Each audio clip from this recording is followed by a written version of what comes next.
The 9,158th meeting of the Security Council is called to order. The provisional agenda for this meeting is Women, Peace and Security, strengthening women's resilience and leadership as a pathway to peace in regions plagued by armed groups. Est adopté. The agenda is adopted. Conformément In accordance with Rule 37 of the Council's Provisional Rules of Procedure, I invite the representatives of the following countries to participate in this meeting: South Africa, Germany, Australia, Austria, Bangladesh, Belgium, Bulgaria, Canada, Chile, Colombia, Costa Rica, Croatia, Egypt, Ecuador, Spain, Estonia, Finland, Georgia, Greece, Guatemala, Guyana, Indonesia, Iraq, Israel, Italy, Japan, Jordan, Kuwait, Latvia, Lebanon, Liechtenstein, Lithuania, Luxembourg, Malaysia, Mali, Malta, Morocco, Namibia, Niger, New Zealand, Netherlands, Philippines, Poland, Portugal, the Central African Republic, the Republic of Korea, the Democratic Republic of Congo, the Dominican Republic, the Islamic Republic of Iran, Romania, Slovakia, Slovenia, Switzerland, Thailand, Turkey, Ukraine, Vietnam, and Yemen. It is so decided. conformément In accordance with Rule 39 of the Council's Provisional Rules of Procedure, I invite the following briefers to participate in this meeting: Ms. Sima Bahous, Executive Director of UN Women; Ms. Bineta Diop, African Union Special Envoy on Women, Peace and Security; and Ms. Zarqa Nader, Editor-in-Chief of Zan Times. It is so decided. In accordance with Rule 39 of the Council's Rule of Procedure, I also invite His Excellency Mr. Olof Skog, Head of the Delegation of the European Union to the United Nations, to participate in this meeting. It is so decided. In accordance with Article 39 of the Council's Provisional Rules of Procedure, I also invite Ms. Irene Felin, NATO Special Representative for Women, Peace and Security, to participate in this meeting. It is so decided. I propose that, in accordance with the Provisional Rules of Procedure and with previous practice in this regard, the Council invite the permanent observer of the Observer State of Palestine to the United Nations to participate in the meeting. There being no objection, it is so decided. I wish to warmly welcome Deputy Secretary General, Her Excellency Ms. Amina Mohammed, and I give her the floor. Thank you very much, Mr. President. Let me begin by responding to his remarks that I was not wearing pink. The bright part of the dress that I wear is the hope that I have for women's rights in our world today. But this black veil that is shrouded mourns for the women that have been lost to gender-based violence, that have been lost in the war in Ukraine, and that have been lost to many of the incredibly poor events on climate over the last few years. I thank Gabon for organizing this important debate on strengthening women's resilience and leadership as a path to peace in regions plagued by armed groups. We cannot separate the perilous state of peace in our world from the destructive effects of patriarchy and the silencing of women's voices. The challenges that we face today, from proliferating conflicts to worsening assaults on human rights, are in many ways connected to the trampling of women's rights and to deeply ingrained misogyny around the world. We must call out this misogyny as it manifests itself in the abuse and the discrimination that women confront on the street, at home, at work, as well as online, day in, day out. But we must also challenge the social, political, and economic structures and norms that sustain it. We must stand firmly against armed groups who use violence as a weapon of war and misogyny as part of their propaganda, recruitment, and fundraising tactics. Women and girls are often the primary targets of violence and abuse in conflict settings. They must be in the vanguard of our responses. Mr. President, study after study has demonstrated that when we strengthen women's resilience and leadership, everyone benefits, including our boys and men.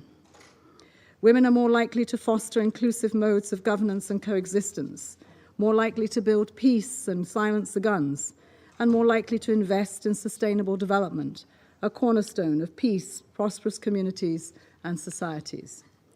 The participation of women at all levels, from local communities to national parliaments, has played a pivotal role in changing the way we approach peace and security over the last 20 years.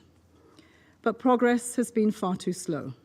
Between 1995 and 2019, the percentage of peace agreements with gender equality provisions increased from 14 to 22%. 4 peace agreements out of 5 still ignore gender equality, and there remains a disconnect at decision-making levels. Around the same period, women constituted on average just 13% of negotiators, 6% of mediators, and 6% of signatories to major peace processes. This is unacceptable. 7 out of every 10 peace processes did not include any women mediators or signatories. Women's participation in peace processes and influence over decisions that affect their lives continue to lag very far behind, creating a very real barrier to inclusive, durable, and sustainable peace. We must do better, and we must do it now.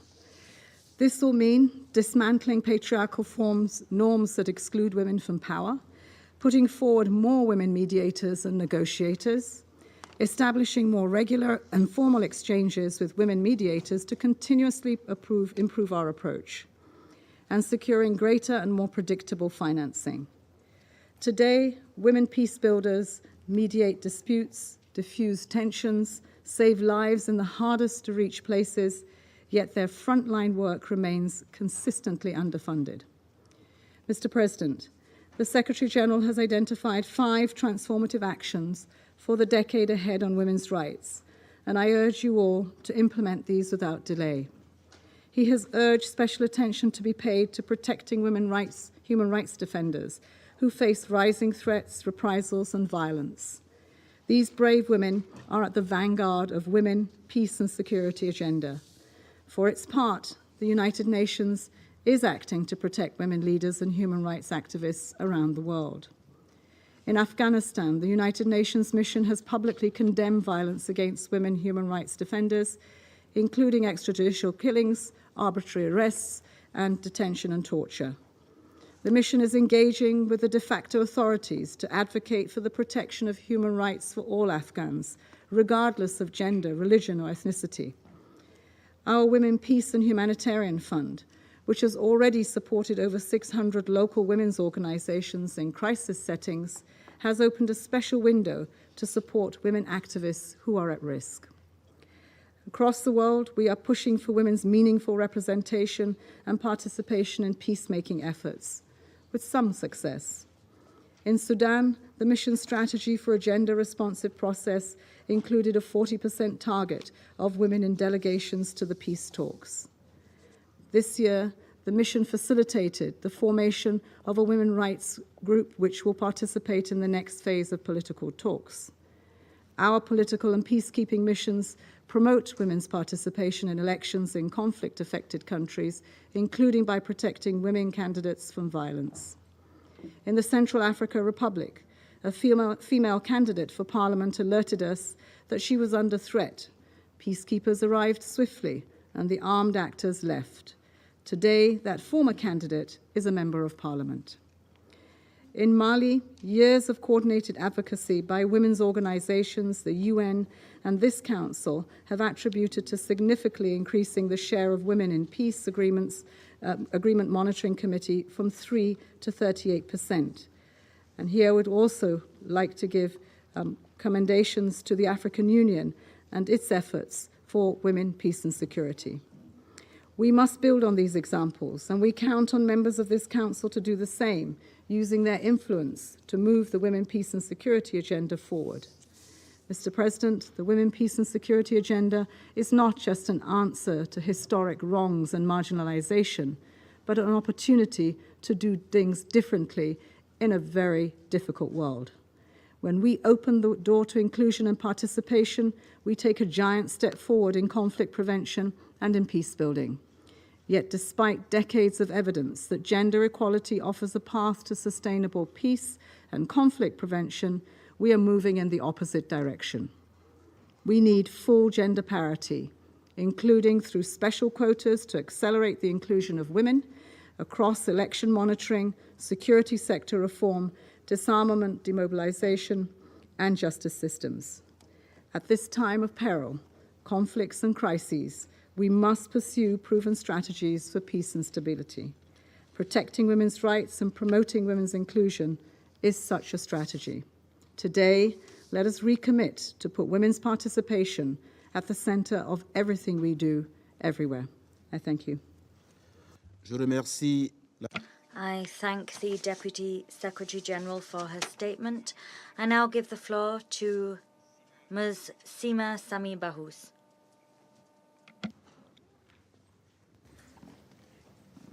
Thank you. At the outset, allow me to thank the Gabon for organizing this open debate. Madam Deputy Secretary General, Mr. President, Excellencies, distinguished delegates, it is an honor to be with you this morning. This is a vitally important time for the Women, Peace and Security agenda. A reversal of generational gains in women's rights is taking place against surging threats to security. Violent conflict, displacement, the persecution of the global pandemic, and the growing climate emergency all exact their highest price from women and girls. The Deputy Secretary General has already made clear the linkages between the challenges we face, the retreat from and pushback against the rights of women and girls aggravates those challenges while depriving us of the most powerful solutions. Excellencies, the Secretary General's report describes how the Women, Peace and Security agenda has been driven back. It details crucial and specific implementation gaps. These demand our collective, urgent attention.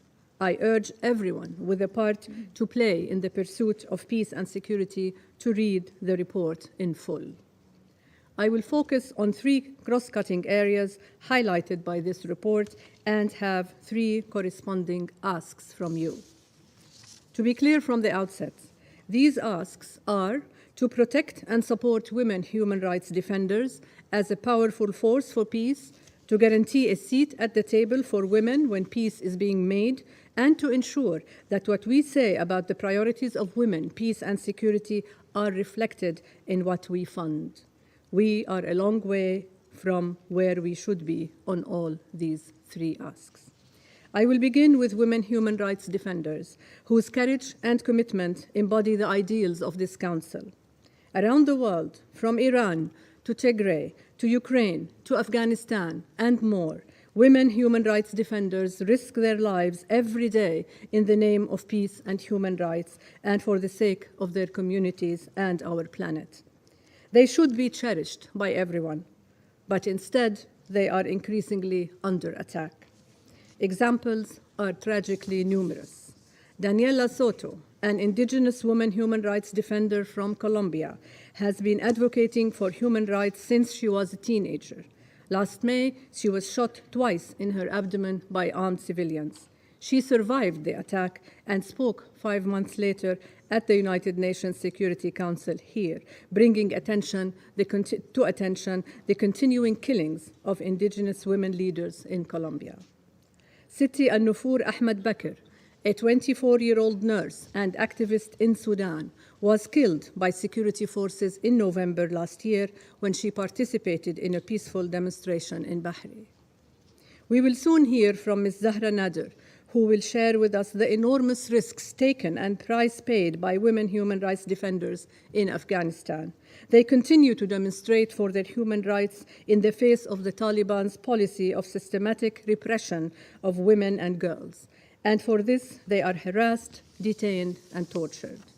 Each one of these incidents is appalling in their own right, but they also reflect a bigger picture. The Office of the High Commissioner of Human Rights recently reported that 60% of their nearly 350 individual cases of intimidation or reprisals for cooperation with the UN in the past year concerned women. UN Women's surveys show us that nearly a third of women representatives of civil society who have briefed this council have also faced reprisals. That briefing, this council, should be cause for such reprisals, should surely shock and compel us to action.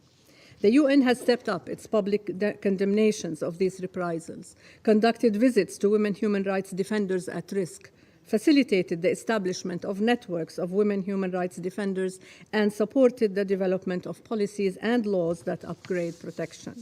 For example, in Libya, the UN has engaged with social media companies to fight misinformation and hate speech targeting women's rights activists. In Colombia, more than 5,500 women leaders and human rights defenders have benefited from protection strategies developed under a UN Women program.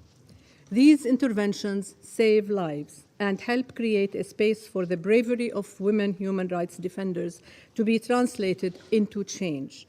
But there remains much more we can and therefore must do. The Secretary General's report points the way. We must urgently strengthen reporting and coordination on the UN side and build further our partnerships with member states, regional organizations, and civil society. Provide material and political support to women human rights defenders and their organizations, and review and update legislation and administrative measures for asylum, temporary relocation, or temporary protected status needed due to gender-based persecutions. Through these measures and more, we can make our political support visible and real. And lest any think that marginalizing women keeps them safe, let us be clear. It achieves the opposite. Denying women spaces, access, or funding because of safety concerns emboldens perpetrators and, in their eyes, validates their tactics. Women human rights defenders must be front and center in our work ahead. Excellencies, we know that the pursuit of inclusive and sustainable peace demands the full participation of women. The point has been made here multiple times and is reflected in this Council's own resolutions and supported by a wide range of evidence. Why then was women's representation in UN-led peace processes in 2021 only 19% lower than in 2020? Why is representation even lower in processes not led by the UN? And why is it that from 2020 to 2021, we saw a decrease in women's participation in leadership and management structures in refugee and IDP contexts? In conflict-affected countries, the proportion of women on COVID-19 task forces was only 16%. This, despite women's leading role on the front lines of the COVID response, at home and in their communities and professions. And today, women's representation in national parliaments is 5% lower in conflict-affected countries than the global average, and 12% lower in local government positions. We know very well what to do.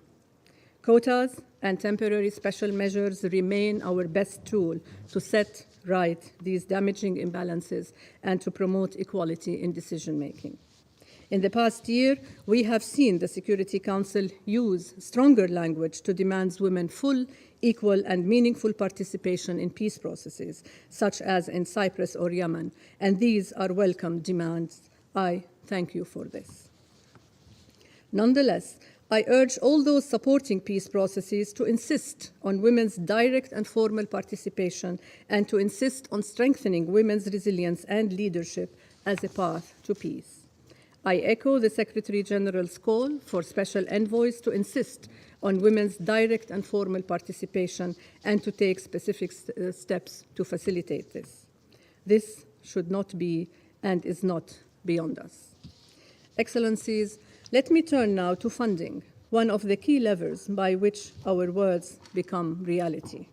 Investing in women's leadership, women's civil society organizations, and supporting women human rights defenders in conflict contexts is more urgent, more needed, and makes more sense than ever. It is encouraging that 103 countries have now adopted national action plans on women, peace, and security, compared to 37 a decade ago. It is heartening that a growing number of countries are choosing to adopt a feminist foreign policy, and I urge any going back on such decisions to reconsider. I also welcome the 184 signatories of the Compact on Women, Peace and Security and Humanitarian Action. However, these commitments can only fulfill their promise when they are supported with funding commensurate to the challenge. In 2021, there was a 72% shortfall in funding aimed at preventing and responding to gender-based violence in humanitarian emergencies. The share of bilateral aid to fragile and conflict-affected contexts dedicated to gender equality remains at 5%. Funding for women's organizations in conflict-affected countries where it is needed most went from $181 million in 2019 to $150 million in 2020.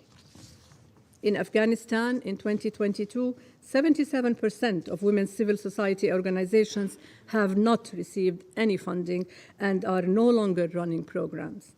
In Myanmar, approximately half of women's organizations had to close following the coup. I call on the international community to reverse this trend. All those in a position to do so must significantly step up funding for gender equality in conflict settings. To fail to do this is to fail to live up to our claims of commitment and support. I urge member states to live up to their words and to make the choice to fund women's rights defenders and the work of the UN and our partners. Excellencies, colleagues, we are not naive. We understand that economic pressures around the world would drive these reductions in part, but this is also a matter of prioritization. It is a false economy that increases military spending, which has now reached an all-time high, while neglecting those investments that make it less necessary. Distinguished delegates, the Women, Peace and Security agenda demands both our individual commitment and our collective action.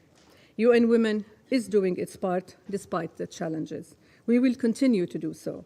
We are redoubling our efforts to support an ever more effective integration of women's leadership, women's empowerment, and gender equality across humanitarian work. We do so through UN coordination, supporting meaningful intergovernmental action, and supporting member states to accelerate the implementation of the Women, Peace and Security agenda in humanitarian settings. Just last week, UN Women joined the Interagency Standing Committee, the highest level humanitarian coordination platform of the UN system. I thank all of you who supported this. It reflects the recognition by our sister entities not only of the role and contribution of UN Women in this space, but also of the centrality of gender equality to effective humanitarian action. I assure you that I will tirelessly advocate for women's leadership and gender equality, together with my entire team across the breadth of humanitarian response. As UN Women, we are also committed to ensure that we all do contribute to women, peace, and security. This includes the Generation Equality Forum, which provides a unique space for public and private partners together to achieve transformative change for gender equality. Excellencies, let us make the Secretary General's report a milestone. The needs could not be greater, nor the cause more pressing. We must take its recommendations to heart. I ask that you follow through on measures to protect and empower human rights defenders because they are there on the front line and their courage and leadership deserves nothing less than our full support. I call on you to demand that women are properly represented in peace processes. There are no real excuses for anything less. That we are going backwards is surely a simple failure of will. And I urge you to make the smart decision with funding and prioritize resources for women, peace, and security. Our stated commitments are too far from the reality where money goes right now, and that needs to change. Distinguished delegates, we have choices to make. The right ones are clear and compelling and place women at the heart of our agenda. I hope that when we meet next, it will be to discuss our success and progress in doing so. The alternative is not only to fail women, it is to fail us all. I thank you. Je remercie. I thank Madam Sima Bahous for her briefing. I now give the floor to Madam Bineta Diop. Excellence, Monsieur Michel. Excellence, Michel Xavier Biang, Ambassador of the Republic of Gabon to the United Nations, President of the United Nations Security Council for the month of October 2022, Excellency Ms. Amina Mohammed, Deputy Secretary General of the United Nations, Ms. Sima Bahous, Executive Director of UN Women, my co-briefer, Ms. Zarqa Nader,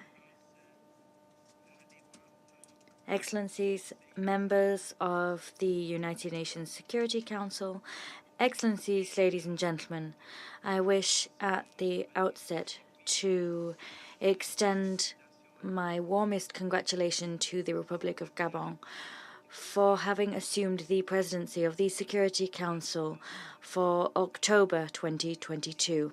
I congratulate you, Your Excellency, and particularly congratulate Gabon on having adopted one of the national African action plans, which is the most progressive among the 36 which currently exist in Africa at this time. I also thank all the members of this august assembly for convening this debate focused on women, peace and security as we mark the 22nd anniversary of Resolution 1325 of the Security Council.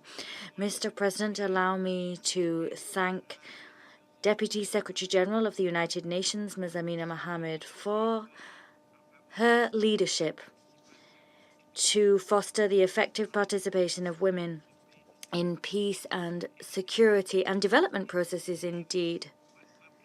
Her commitment is shown by her presence here, but also by her commitment on the ground in the African context and continent indeed, but also throughout the world. I thank you very much for that commitment, Madame. I also thank the Executive Director of UN Women and her whole team. And I thank UN agencies for the technical and financial support provided to our states, African states. That support has facilitated the development and implementation of national action plans. The Office of the Special Envoy of the African Union for Women, Peace and Security that I am here today representing was formally institutionalized within the African Union. It's the first of its type in the world. This office has stood and is as an example to strategically position women's leadership in the governance of peace and security. This office works tirelessly to ensure that women's voice echoes ever louder in conflict prevention and resolution, as well as in post-conflict reconstruction processes. Their voice is also being amplified to ensure that they are protected in violent conflicts. Council. Allow me to share some key facts from the report of the chairperson of the African Union Commission, His Excellency Moussa Faki Mohammed. The report is developed with data gathered using the Continental Result Framework, which is an accountability tool adopted by the Peace and Security Council for the delivery of the WPS in Africa. 22 years after 1325 was passed, women continue to face discrimination, underrepresentation, and protection challenges. The triple C crisis of COVID pandemic, climate change, and conflict have exacerbated the political, social, and economic fabric within which women and girls evolve, making it urgent for us to invest in strengthening women's resilience and leadership. In this regard, I wish to share some few examples. Number one, the crisis in the Lake Chad Basin. I was with my sister Amina Mohammed in the terrain. The continued presence of Boko Haram and the shrinking of the lake, the long distance work for women to collect firewood have harmed women through the depletion of livelihoods, kidnapping, and forced recruitment into the insurgency, with many of them experiencing sexual violence, and they flee into refugee and displaced people's camp. They call for essential commodities such as energy-saving cooking stoves and other necessary tools that empower them can be heard loudly and be addressed. In the Sahel, the wish of many kidnapped girls who have experienced violence and after being rescued wish to resume schooling demonstrate their determination to continue to live and strive. We must therefore dedicate the appropriate institutions and facilities to accommodate their unique situation. Conflict-related sexual violence, such as the one in the Great Lakes region and other parts of the continent fueled by COVID-19, creating a shadow pandemic, remains a serious protection concern and deepen as political and humanitarian the crisis that we face right now.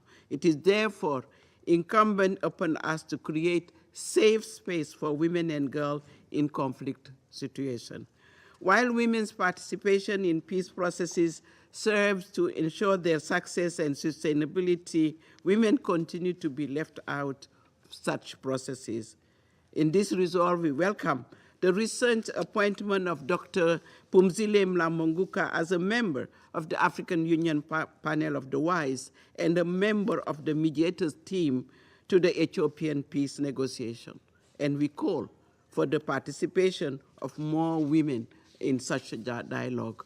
Mr. President and members of the Council, the WPS agenda remains a core priority of the African Union, with the formulation of critical policies, platform, and solution. You allow me just to name a few of them. Our model of solidarity, we undertook joint solidarity between the African Union and the United Nations under the leadership of the Deputy Secretary General, which reaches out to women in crisis situation, that has been deployed in countries such as Mali, Somalia, South Sudan, Sudan, DRC, just to name a few. This has been done through the African Women Leaders Network platform, which continue to empower women in decision-making processes, as well as raising the voice of women and girls through its current 30 national chapter in Africa. In Mali, for example, following the embargo by ECOWAS, AULIN facilitated a delegation of Malian women to meet with ECOWAS leaders and advocate for the lifting of the sanctions that are impacted on the population and had harmful effect on the women and the girls as well. Another platform is the FemWise Africa, which has continued to train and deploy women in mediation and electoral processes, which is also another model that we have seen being replicated in other continents. Mr. President, as part of effort by my office to prevent and end violence against women and girls, a few weeks ago, together with the SRSG Pramila Patin, we briefed the Peace and Security Council in Addis Ababa on alarming situation of conflict-related sexual violence. And together we recommended the adoption of preventive measures to address these issues. Additionally, my office commissioned research on sexual violence in Sahel, which recommended for the replication of a model like the Isange model of Rwanda, Isange, an inclusive model of safe space for women. Based on this study, the women have developed a plan of action for the Sahel. We call for more support in the implementation of the plan of the women of the Sahel. Mr. President, the Security Council and the United Nations, in partnership together with the regional entities such as the United Nations and civil society, can better support resilience and leadership in many ways. And I think one of the key issues, adopting a human security approach. And in this, I wish to mention a few. For example, ensuring that women organizations have access to predictable and flexible funding. This will allow them to effectively carry out their peace-building effort in the current difficult situation that we face. The impact of climate change, COVID-19, and conflict and war require us to combine peace-building efforts and women's economic survival as mutually reinforcing strategy. And deliberate measures are required to increase women participation and inclusion in peace negotiation, including as lead mediators and negotiators, and ensure the insertion of clear provision in the peace agreement and related legal instrument. We need to protect the demobilized female ex-combatant from social stigmatization and work toward ensuring conducive environment for a smooth social reintegration. Mr. President, as we emerge from the shackle of the COVID-19 and we face the consequences of the war in Ukraine, which has affected Africa within the 3F, as we call it, as it is food, as it is the fuel, as it is finance. While we are battling the climate crisis, we must be resolute and invest more in women, peace, and security agenda. In this second decade of 1325, the loss of women human rights around the world is a grave concern to all of us. We need to stand in solidarity with the women survivors of violence, the women human rights defenders, and their agency in a positive masculinity lens. In conclusion, member states and this August Council must implement existing policy, strategy, and action plan in order to influence and impact on national security, political and social and economic policies. In this regard, our member states in Africa need to allocate adequate financing in institute coordination and accountability mechanism, including by reporting on existing framework. For me, it's a time to say thank you to member states that have been supporting the work of the WPS in my office in Addis Ababa in the African Union.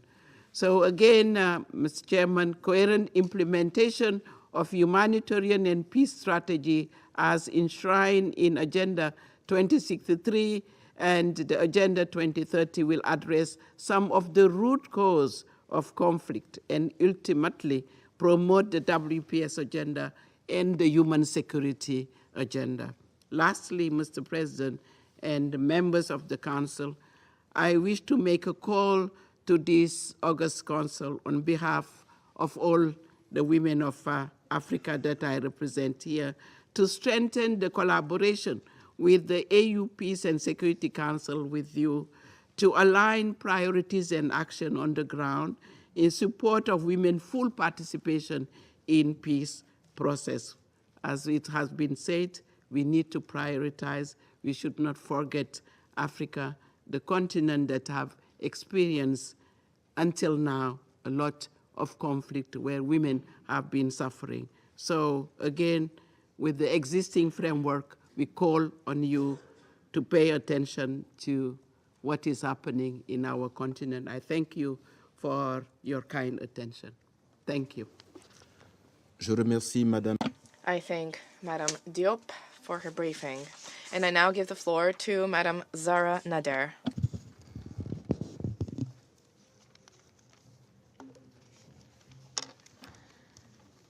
President, Excellencies, and civil society colleagues, my name is Zahra Nader. I'm editor-in-chief of Zan Times, a women-led newsroom that covers human rights violations in Afghanistan.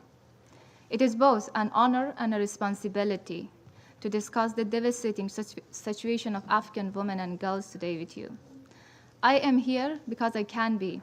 However, it's important that you continue to hear directly from diverse Afghan women, including those still living in Taliban-controlled Afghanistan, who daily risk their lives to speak truth to power. Just weeks ago, the suicide bombing of the Kaj Education Center killed at least 55 people, including 51 Hazara girls and women, and injured at least 124 others. As a Hazara woman myself, what makes this incident especially painful is that it was both an attack on my community as well as on girls' education. Those Hazara girls were there to take entrance exam, to go to college and become journalists, doctors, engineers. They dreamed of lives that today seem more out of reach than ever before. This attack is a potent symbol of the assault on the rights of women and girls, the Hazaras, and all other marginalized groups under the Taliban rule, the focus of my statement today. Experts are warning the international community that my country has descended into authoritarianism and gender apartheid. Today, an estimated 20 million women and girls who grow up in Afghanistan going to school, to work, who grow up being able to go where they like and speak their minds, are under the Taliban deprived of this fundamental human rights because of their gender. The Taliban are arresting and imprisoning women and their male relatives for failing to comply with their policies. Forced and child marriage is on the rise. One shocking case involved Ilaha Dilawarzai, an Afghan medical student who was raped, tortured, and forced into marriage by a Taliban member. Her current whereabouts are unknown. The only reason we know about Ilaha's case is because she shared the video. The truth is that we don't know and will probably never know the full extent of violation taking place because the UN monitoring is thin on the ground and the Afghan media, especially women journalists, have been crushed by the Taliban. The international media has mostly left, and the Taliban have terrorized into silence anyone who dared to oppose them. Women are, of course, the Taliban's main target, and in the past year, we have witnessed violent crackdowns on anyone protesting against their misogynist policies. We interviewed people involved in September 2021 anti-Taliban protests in Mazar-e-Sharif.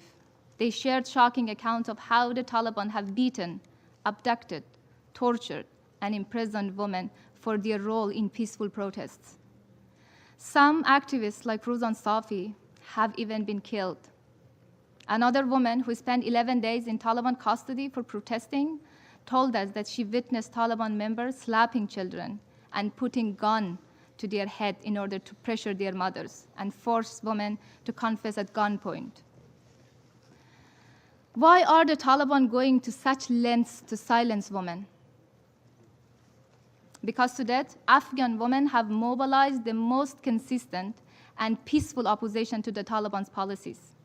Women have taken to the streets as recently as this week, chanting, bread, work, freedom, a call that encompasses our key demands. We need bread, but survival alone is not enough. We demand independence, the right to work, to participate fully and equally in society, and to take control of our own lives. And we insist on freedom, the non-negotiable lifeblood and right of every person as decreed by the United Nations and its member states. The Taliban view women protesters as the enemy, because they are exposing the scale of the Taliban's abuse of the Afghan people. And so, Afghan women have become the main obstacle to what the Taliban crave most: recognition by the international community. The Taliban are also targeting marginalized communities, such as ethnic and religious groups and LGBT people, putting some women even at greater risk.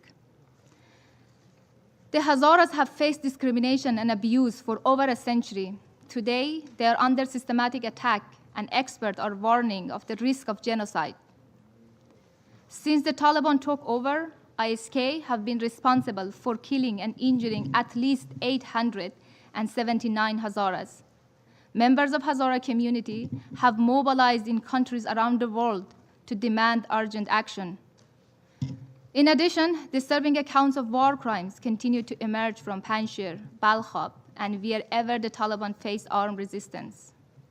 The Taliban's assault on human rights, combined with their failure to provide security or necessary services, and their extreme interpretation of Islam, has jeopardized the rights and representation of not only Afghanistan's Shia Muslim, but also Sufis, Ahmadis, Hindus, Sikhs.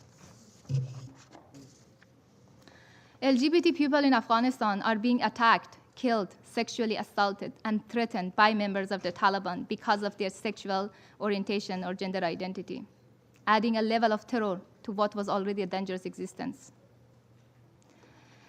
Since the takeover last August, the Security Council has met 11 times on Afghanistan and issued 2 public statements and passed 3 resolutions reaffirming the importance of women's rights. However, these efforts have so far failed to pressure the Taliban to change course. On the contrary, the Security Council renewal of UNAMA mandate in March was followed by the Taliban's rollout of some of their most extreme policies, such as extending the ban on girls' secondary education and enforcing full face covering and male chaperone for women. Both the UN and Security Council appear stumped about what to do next. When it comes to women, peace, and security, there is a major gap here at the UN between words and action, and the Taliban have no respect for words. This council has before it overwhelming evidence that the Taliban are terrorizing women, girls, and marginalized groups for the sake of For the sake of all my sisters in Afghanistan, I urge you to take the following step. Call on the Taliban to respect human rights of all Afghans, including women, girls, LGBT people, and all ethnic and religious groups. End all violation of women's rights and stop the targeting and abuse of protesters, human rights defenders, journalists, and their families. Do not grant the Taliban formal recognition. Do not renew any exemption to the existing travel ban on Taliban leaders, and consider adding additional individuals responsible for violation to the UN sanction list. Call on all senior UN leaders, especially the Secretary General and the head of UNAMA, to press the Taliban at every opportunity to respect the rights of all women, girls, and other marginalized groups. Hold UNAMA accountable for prioritizing women's rights throughout its work. Ensure full, equal, and meaningful participation of diverse Afghan women civil society in any decision-making regarding the future of Afghanistan, including your own. Support the establishment of an additional UN mechanism to provide accountability for human rights violations. As a journalist, it is my job to bear witness. And what I can clearly see is that the Taliban have already done permanent harm to the women and girls of Afghanistan. And every day you fail to take action, that harm deepens. People of Afghanistan, especially women, are watching this debate. But so are women in other conflict zones around the world. If you fail to act in Afghanistan, women in Ethiopia, in Myanmar, in Sudan, in Yemen, will know that in the hands of United Nations Security Council, women, peace, and security is nothing more than an empty promise. Thank you. Je remercie. I thank Madam Nader for the statement. I shall now deliver a statement in my capacity as the representative of Gabon. Chers collègues, Distinguished colleagues, excellencies, ladies and gentlemen, this is a great moment, a milestone for the people of the world, a tremendous milestone for all of humanity. This is a moment when, in this hall, the Security Council chamber, we acknowledge and a call for greater acknowledgement of women's leadership in peace and security worldwide. This is a moment where we encourage women to hold their heads, keep their heads high, and hands up to uphold security and dignity for the people throughout the world. Today, we have in mind a proverb where if women lower their hands, the world will collapse. If women lower their arms, the world will collapse. I thank the Deputy Secretary General, Amina Mohammed. I thank the Executive Director of UN Women, Madame Bahous, and I thank the AU Special Envoy, Madame Diop, in their reaffirmation of their commitment through their instructive briefings. I thank Madame Nader for her moving testimony. Dear colleagues, this meeting is held amid an international context marred by multiple crises, which require of the international community that it provide concerted, cohesive, and inclusive responses.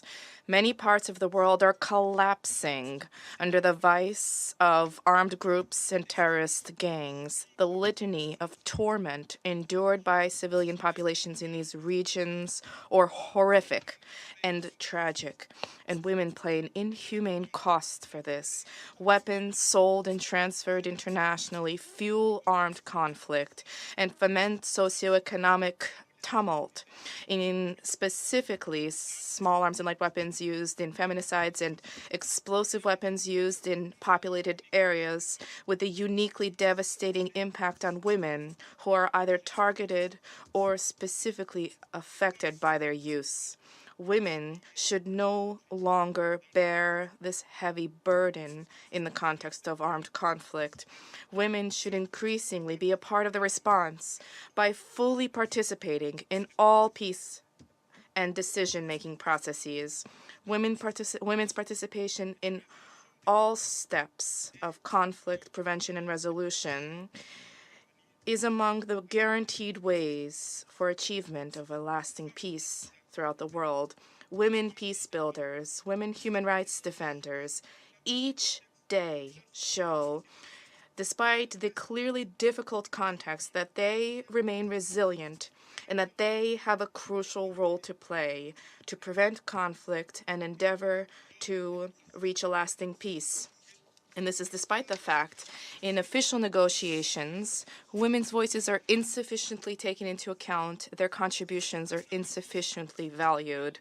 This grim observation reflects the magnitude of the action expected of both the international community and the Security Council, specifically in shoring up women's leadership and resilience on the one hand, and the full and meaningful participation of women in all peace and decision-making processes on the other hand.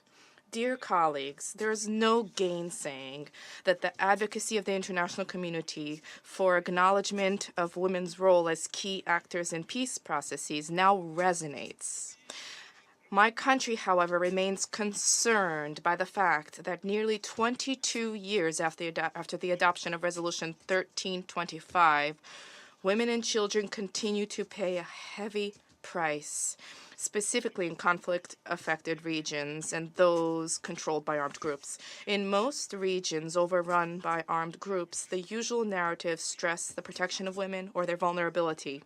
Little is said about what the main source of danger to women is, or about the manifold identities of women, their experience, their capabilities beyond the protection of women in war, and stressing the fact that they have an equal right to participate in processes and negotiations to end wars. Our normative frameworks dedicated to peace built by women should stress the prevention of war or question the legitimacy of systems which generate war. We wish to take this opportunity to reaffirm our unstinting desire to silence the weapons, specifically by countering the transfer and illicit flow of small arms and light weapons, their excessive accumulations, as well as unbridled spread in many regions, specifically in Africa. This has humanitarian and socioeconomic consequences, specifically undermining civilians' security, fueling armed conflict, facilitating the resurgence of sexual and gender-based violence, the recruitment of child soldiers, and this imperils peace, stability, and sustainable development at the local, national, regional, and international levels. In order to encourage the resilience of women preyed upon by cyclical insecurity, it is incumbent upon us to focus on conflict prevention rather than engagement with systems which generate and sustain conflicts. Reduction of exports and imports of weapons remains a critical component of women, peace, and security programs. Implementation of the Arms Trade Treaty to prevent armed conflict and armed violence is imperative. A broad range of options should be proffered during discussions and negotiations, and this should include criticism of the dominant structural inequalities and normative frameworks. Meaningful participation of women can create a conducive space for other designs for security and armed conflict prevention and the prevention of armed violence, those other than military force.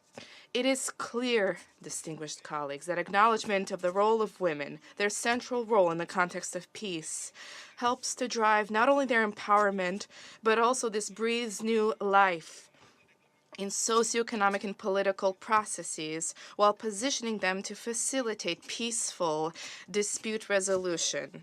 For this reason, my country's socio-political compass under the leadership of our president remains to significantly reduce gender inequality and to promote women's participation in decision-making processes. This ambition is perfectly encompassed by and reflected in the remarkable presence of women at the helm of 3 of 4 of Gabon's highest institutions, namely the Prime Minister's office, the Senate, and the Constitutional Court, as well as a number of ministerial departments, including the one for national defense. Furthermore, in order to guarantee lasting representativity for women in the political arena, we have established a political mentoring program for young women. The purpose of this is to incentivize their engagement in politics in order to enhance their participation in decision-making bodies. We remain steadfast and consistent in our advocacy for women's inclusion, participation, and greater resilience, as well as for accountability for perpetrators of conflict-related violence. The commitment of our states and robustness of our judicial institutions should not waver in the response against conflict-related sexual violence. There is a vital need to facilitate access to reparations. This is a key component in restoration of the dignity of the people concerned while advocating a comprehensive preventive approach that is tailored to reflect situations on the ground. There is a key need for the Council to advocate in one voice for access for victims of conflict-related sexual violence to international justice. This is a token of hope, of dignity, and human recovery, and a question of basic rights. To conclude, I wish to reaffirm my country's willingness and desire to amplify the voice of women throughout the world.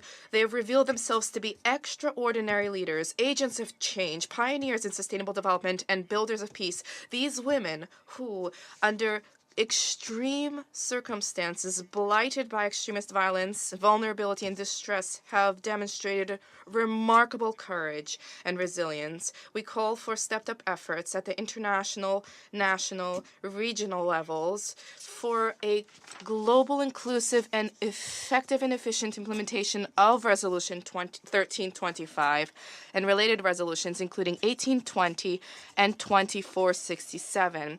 And we call for reinforcement of the gender perspective in all stages of peace processes and efforts for conflict prevention, peacekeeping, and peace building.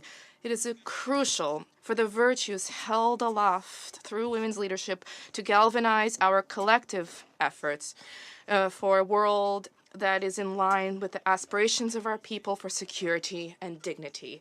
Thank you. Je reprends mes...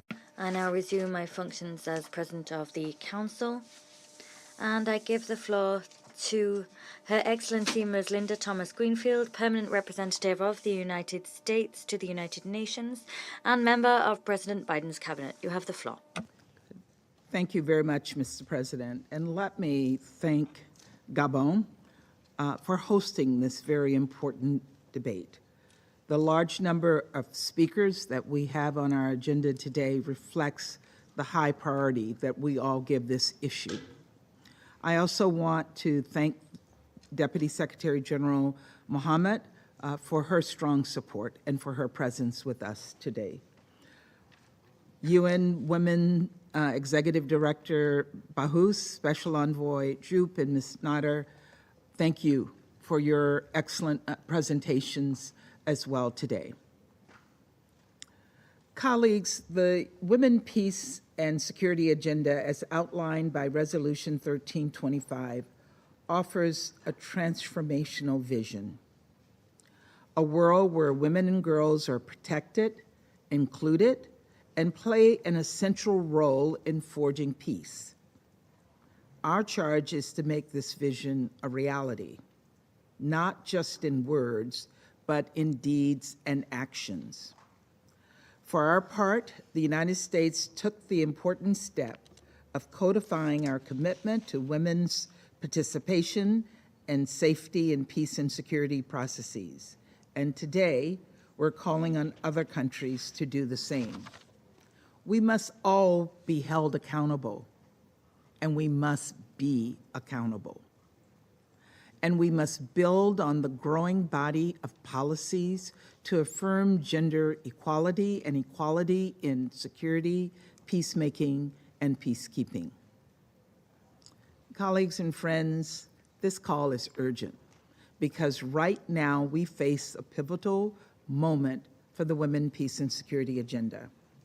Around the world, women and girls are under threat from conflict and repressive regimes, under threat from climate, and under threat from poverty. Risks have gone up, including the threat of kidnapping, torture, killing, and gender-based violence. Women leaders, human rights defenders, activists are particularly targeted by online threats and harassment and abuse. They're often the subject of disinformation campaigns designed to intimidate, discredit, and silence their calls for peace. We see these same patterns around the world, and especially in areas of conflict.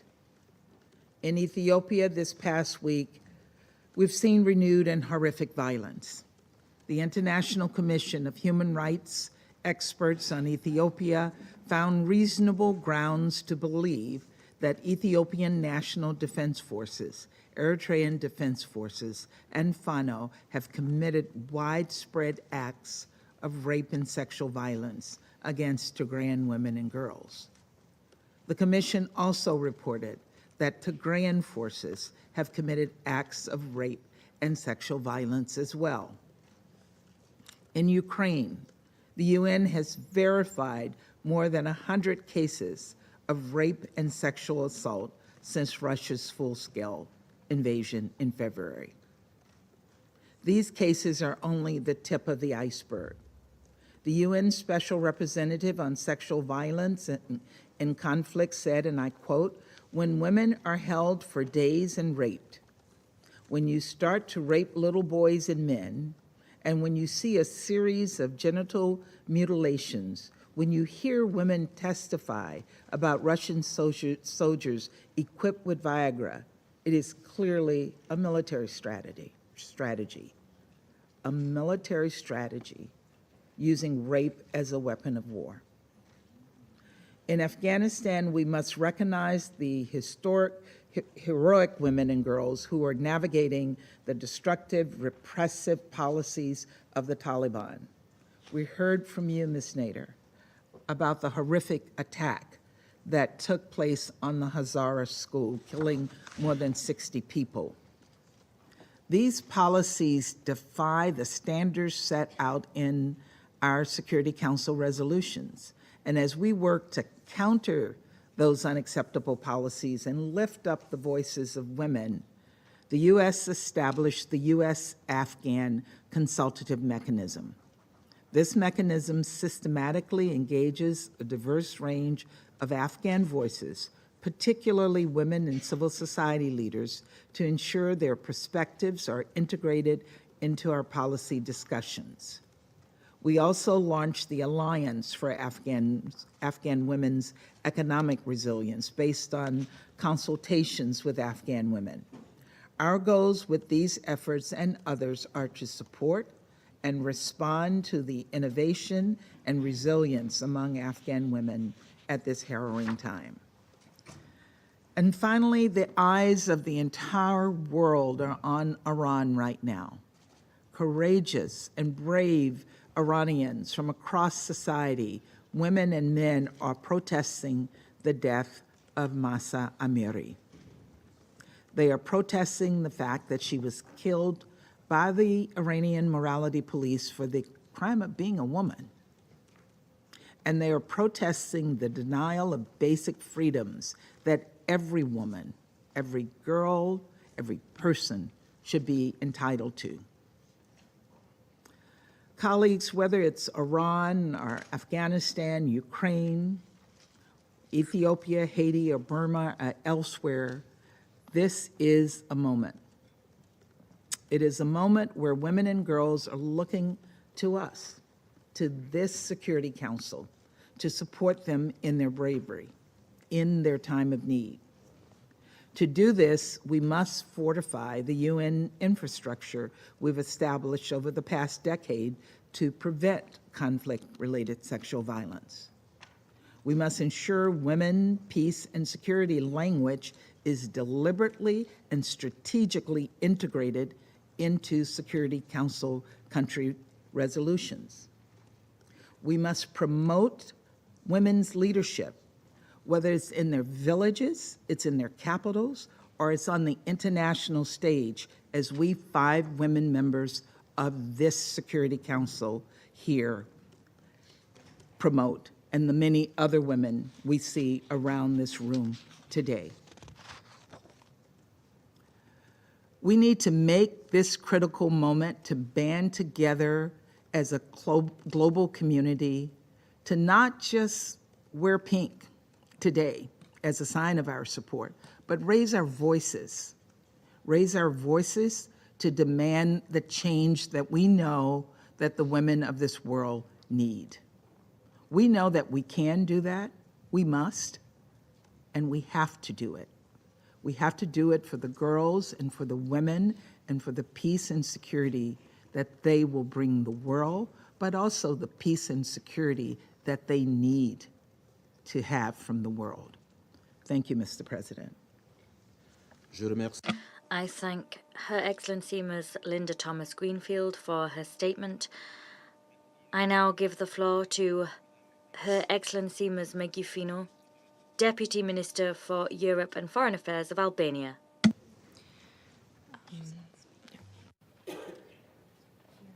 Monsieur le Président, I would like to commend the Presidency of Gabon for organizing this important meeting on women, peace, and security agenda, and thank the briefers for their insights. While there is an increased commitment and engagement to strengthen the normative framework of women, peace, and security, the situation on the ground remains highly unsatisfactory. Despite the well-known fact that women play a crucial role in the achievement of sustainable peace and conflict prevention, the fact is that we're witnessing important gains in the field of women's rights being erased and undone because of violent conflicts, military coups, violent takeovers, displacements, and hunger. Women peacebuilders, human rights defenders, advocates for gender equality, journalists, and other civil society representatives are under attack because of their activism and efforts to build better societies and protect their rights.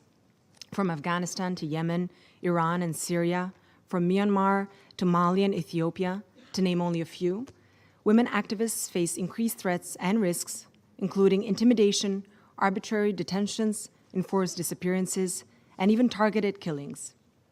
In Ukraine, the unprovoked, unjustified, and illegal aggression by Russia has had devastating effects on women's rights and well-being.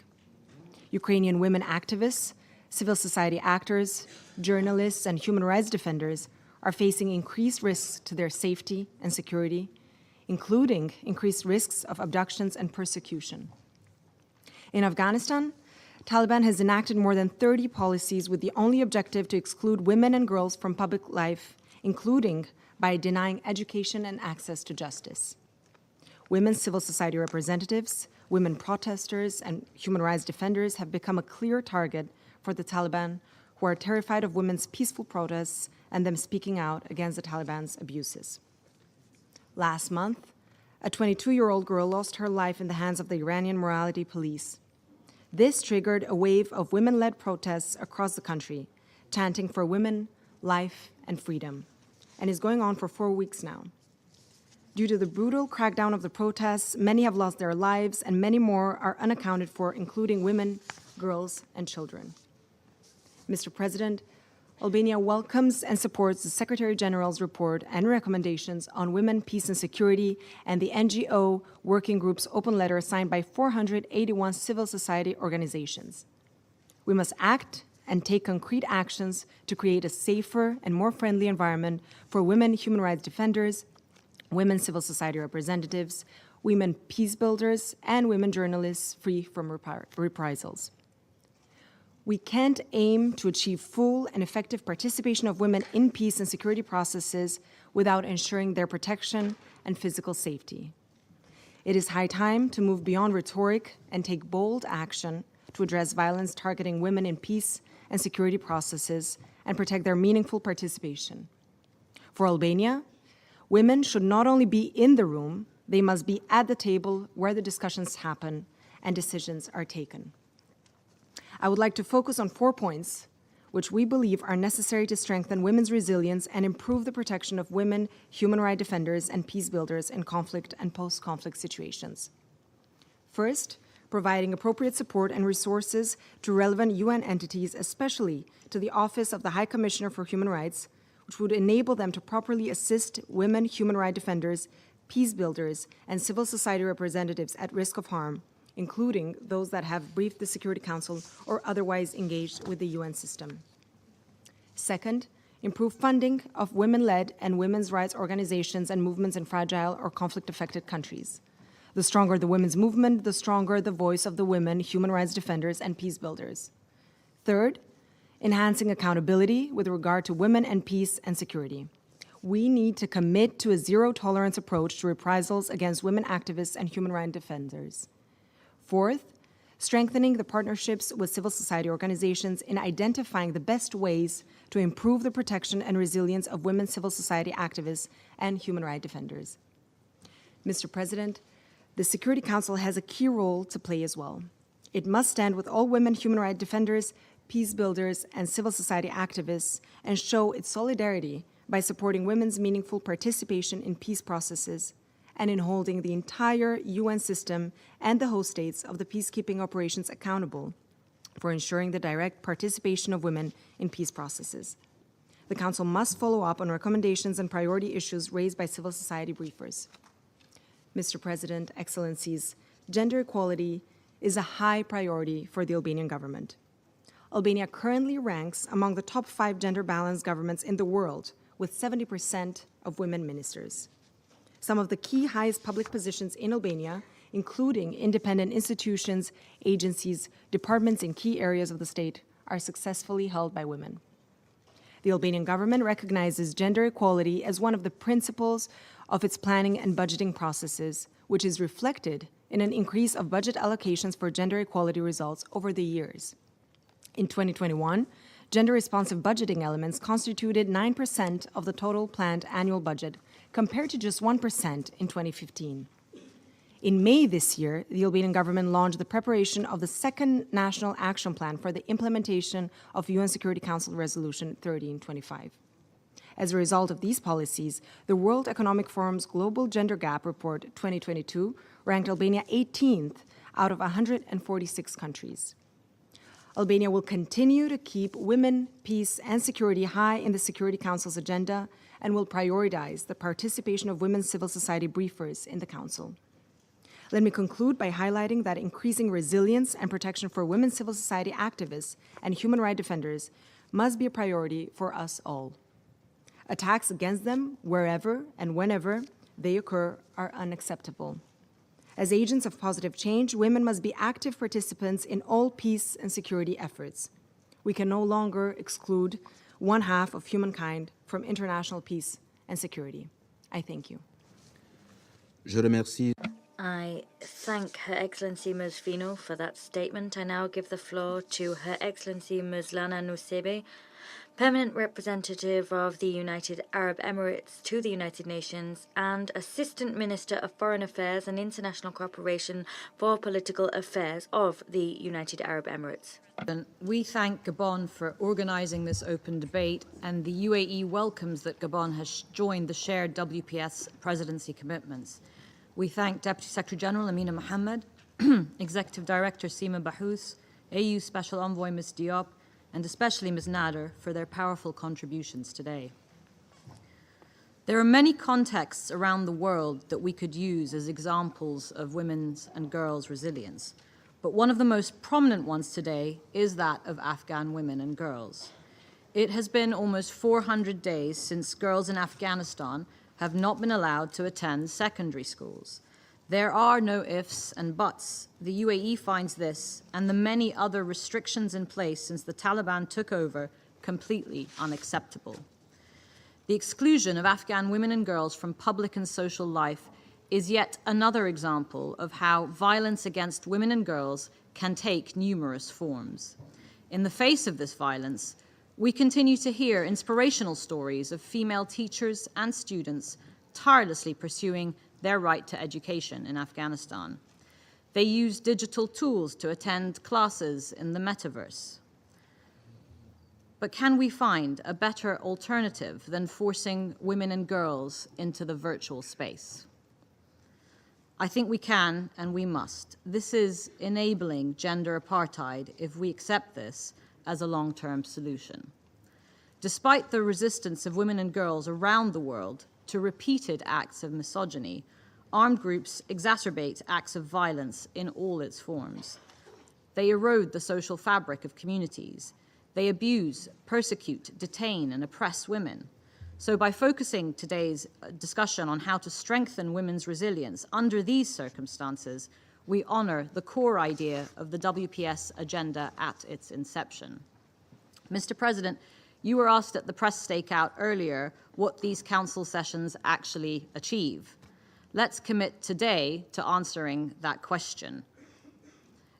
Gabon's action-oriented approach today is welcome in capturing the recommendations we all make in a chair's summary. The UAE, therefore, proposes the following 4 recommendations. First, we know that local and regional women's networks and organizations are key. When violence in communities erupts, its impact could be crippling and lifelong. These networks provide a foundation for collective resilience against conflict. Yet, as we heard from Executive Director Bahous today, these networks continue to face barriers in access to consistent and reliable funding. They rely on the goodwill of individual member states, yet still, bilateral contributions went down from 0.4 to 0.3% in just 1 year. We lack a systematic approach, despite the financial mechanisms that exist. Accordingly, our recommendation is to ask the 5th Committee to consider funding women's organizations as part of the UN's regular budget as a key recommendation for today. Second, when women participate in the economy and directly benefit from this participation, they are more resilient against violence. In the age of digitization, women and girls' economic and social growth increasingly depends on their access to digital technologies. In the Oyo State in Nigeria, the She Learns Here initiative provides workshops where rural women learn basic business skills and digital skills. If they are to be on par with their male peers in the economy, their digital literacy and connectivity are indeed bare necessities. But no one should have to exist solely in the metaverse to have their rights protected. Their voices need to be heard and amplified in school, with their classmates, and in all the other facets of public life where they belong. Let's give them the digital tools to compete in the same world as men and boys. Third, protection of women and girls is bolstered when women peacekeepers, observers, and protection officers are in the field. This is why the UAE Sheikh Fatima bint Mubarak Women, Peace and Security Initiative, developed in partnership with UN Women, launched its third training program for women cadets in September. And recently, Executive Director Bahous got to meet the new cohort of cadets from Kenya, from India, and Bahrain, and elsewhere, seeing firsthand the impact that this initiative is having in the Middle East, Asia, and Africa. We have repeatedly heard cadets link the training to their later success in service, bolstering their self-confidence and critical skills. Investments in their capacity help strengthen gender-responsive and inclusive security sector reform at the national level, as well as the international level. This can be a step change towards effective responses to threat and violence by armed groups. Financing for that capacity building must accelerate, particularly as conflicts become more dangerous than ever before for all of us. Mr. President, as we inch closer to another anniversary of Resolution 1325, we must reflect on what this really means. We find ourselves still battling the misconceptions of women and girls as victims or survivors, but not agents of change. We are witnessing Afghanistan rapidly roll back into the same place it was 22 years ago. In that same time frame, the international community, including this Council, has been adequately and sufficiently equipped with the necessary tools to drive this agenda forward. The political will apparently exists, as well as the framework. Now more than ever, action is the missing piece. As we heard from Melinda Gates during UNGA 77, we need to stop talking about empowering women and just give them power. I can think of no better final recommendation for this Council. Thank you. Je remercie. I thank Her Excellency, Madam Nusseibeh, for the statement. I now give the floor to the representative of the United Kingdom.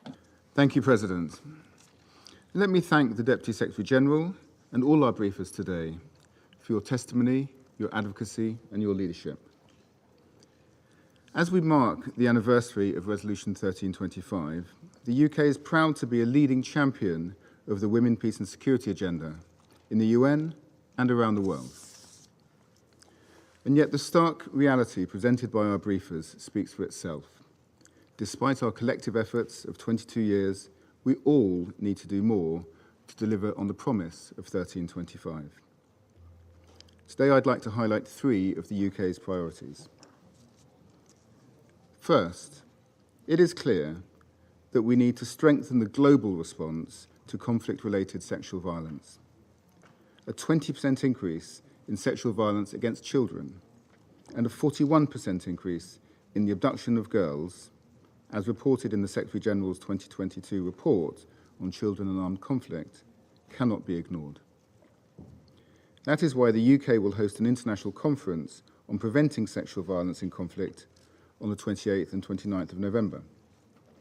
We will gather countries together to galvanise the response to CRSV, and we will launch a political declaration to send a strong message that we will support survivors, help prevent future violence, and hold perpetrators to account.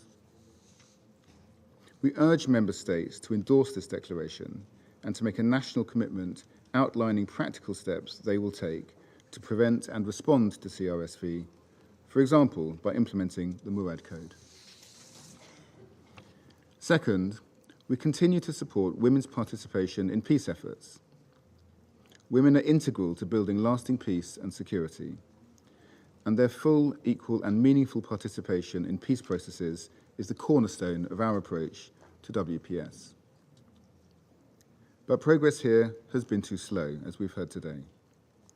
There's been no significant increase in women's participation in peace processes since 2000, despite all the rhetoric.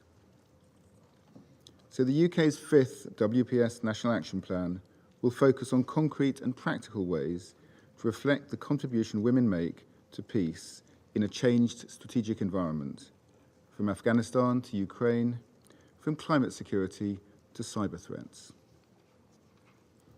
Third, President, we need to create an enabling environment for women to participate. A major barrier to women's engagement in political life is the rising risk of reprisals. The Secretary-General's latest WPS report highlights that since 2018, over a third of the women briefers to the Security Council have faced reprisals. This is simply not acceptable. The UK is committed to protecting women's human rights defenders and briefers who courageously speak in this chamber. In partnership with OHCHR, we have developed guidance for member states to mitigate reprisals against civil society briefers. President, women's place at the peace table is not only their right, it is essential to building and sustaining peace and security. Every absence will be our collective loss. Thank you. Je remercie. I thank the representative of the United Kingdom for the statement. I now give the floor to the representative of Ireland. President, and thank you to Gabon for hosting this very, very important debate today. My thanks also to Deputy Secretary General Mohammed, Executive Director Bahous, and Special Envoy Diop for their remarks, and especially to Ms Nader, whose words about the realities faced by women in Afghanistan resonate with us and challenge us all. President, there can be no sustainable peace when women are targeted in war and excluded from peace processes. Women are essential to resolving conflict and to building peace. Although women have shown their resilience time and time again, both in conflict-affected countries and elsewhere, this resilience should not be necessary. As we near the end of our term as members of this Council, to our deep regret, we cannot report much progress. We have to admit that the situation of women in conflict has worsened over these past 2 years. Women and girls continue to bear the brunt of war and conflict. In Ukraine, the Russian invasion has resulted in the displacement of millions of women, violated their rights, and placed them at heightened risk of violence and trafficking. In Afghanistan, as we have heard from Ms Nader, women are being erased from political and public life, their fundamental rights stripped. In Haiti, women and girls have been subjected to unthinkable, systematic sexual and gender-based violence.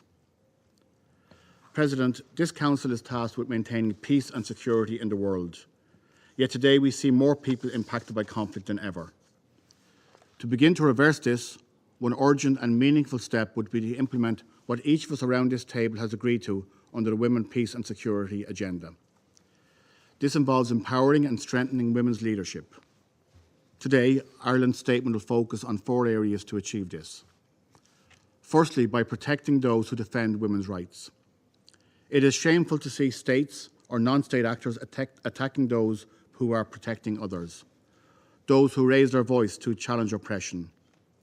Yet globally, we are witnessing alarming levels of reprisals being committed against human rights defenders. Autocratic leaders and repressive governments aim to silence these voices because they fear them. Driven by violent, misogynistic rhetoric, women human rights defenders can face specific targeting. The crackdown on protesters in Iran following the death in appalling circumstances of Mahsa Amini and the persecution of activists in Myanmar are shocking and disturbing examples. We must investigate and hold to account those responsible for intimidation and attacks against human rights defenders. As the Secretary-General said in his report, this is our collective moral responsibility. Secondly, we must push for women to be at all decision-making tables. That includes at this table. We thank all Member States who have joined the WPS Presidency Shared Commitments initiated by Kenya, Mexico and Ireland last year. The WPS Presidency Trio set out a blueprint for bringing more women voices to the Security Council. We invite incoming members and others to build on this initiative and to continue to ensuring the safe and meaningful participation of women briefers here. It also means including women in all political and peace processes, from grassroots to national and regional level. Without inclusive participation, peace agreements are simply not sustainable. We understand this essential truth from our own involvement in the Northern Ireland peace process. Therefore, we reiterate our call to the United Nations to lead by example and make women's participation in all UN-led or co-led peace processes an essential requirement. Thirdly, we must prevent violence against women and girls. We need only look to northern Ethiopia, where women and girls have suffered horrific sexual crimes, or to Mali, where there has been a 40% increase in conflict-related sexual violence in the past year alone. These bear witness to what happens when we do not focus on prevention. In these contexts and others, conflict-related sexual violence is being used as a tactic of war. We must therefore make it a strategically costly tactic. Perpetrators, those who give orders, those who fail to take the necessary steps to stop conflict-related sexual violence, they must all be held to account. Prevention of violence also includes ensuring women have full access to their sexual and reproductive health and rights. The deployment of gender advisors and women protection advisors to UN country teams and missions also play a crucial role in monitoring and promoting this. The Security Council should consistently include those roles in all peacekeeping and political missions. Fourthly, we must back our words with funding, with adequate resourcing. We have heard today that global military spending stands at $2.1 trillion, following 7 consecutive years of increased spending. It accounts for over 4 times the amount spent on bilateral aid. We must look hard at our priorities and ensure we are placing our investments in peace building. President, you have asked us to highlight any new concrete commitments to advance the WPS agenda. Ireland has committed to investing at least $50 million in feminist and women's rights organisations and women peacebuilders over 5 years. We have also made a specific pledge of $1.5 million to the Women's Peace and Humanitarian Fund. Finally, President, as I have said, this is likely Ireland's last debate on WPS during our Council term. So I want to offer a parting reflection. Over the past 2 years, chairing the informal expert group on WPS, we have seen a great demonstration of will and commitment by Member States to advance this agenda. The Presidency commitments have signalled that. However, we cannot afford to let our public commitment just be for show, advance when it suits and laid aside when inconvenient. We implore all those speaking today to make women's empowerment and participation non-negotiable in their vision for a peaceful future. Thank you. I thank the representative of Ireland for the statement. I now give the floor to the representative of China. Mr. President, China commends Gabon for convening today's important meeting. I thank the briefings made by all the briefers. The Security Council Resolution 1325 ignited the international community's heightened attention to the special situation of women in conflict. It redefined the relationship of women and peace and security. It greatly enhanced the leadership and participation of women in the field of peace and security. It has a milestone significance. Strengthening the resilience of women in conflict is inherent in the agenda for women, peace and security. China commends Gabon for making this as the theme of today's meeting. I would like to share the following 4 points around this theme. First, put fairness and justice into practice so that women can have hope about their future. Behind strength and resilience is the expectation and hope for the future. Where there's hope, there's direction. Where there's hope, their strength. Women in conflict are in destitute countries and families. They go through a multitude of hardships. Only by achieving fairness and justice can women believe that they can look forward to a future and that their future is a beautiful one. The question of Palestine has been dragging on for more than 70 years. Without a solution, generations of Palestinian women have seen their hair going from black to white. In Gaza, a 12-year-old Palestinian girl went through 5 armed conflicts since her birth. Instead of waiting any longer, the international community must come up with concrete actions to uphold justice and deliver on its commitments to promote a comprehensive, just, and lasting settlement of the Palestinian question at an early date and return Palestinian women a belated justice so that girls in Gaza can believe in peace and see hope. Second, follow through on gender equality so that women can have more opportunities of participation. Women's participation in the peace process is not only an inevitable requirement for gender equality and women's empowerment, but also an important condition for achieving lasting peace in conflict areas. The international community owes too much to women in history. In the past 30 years, women were on average 13% of negotiators, 6% of mediators, and 6% of signatories in major peace process worldwide. This situation should be improved as soon as possible. All countries should take action to eliminate all forms of discrimination, give women more opportunities to participate in the political process, and ensure women's equal and effective participation in national governance.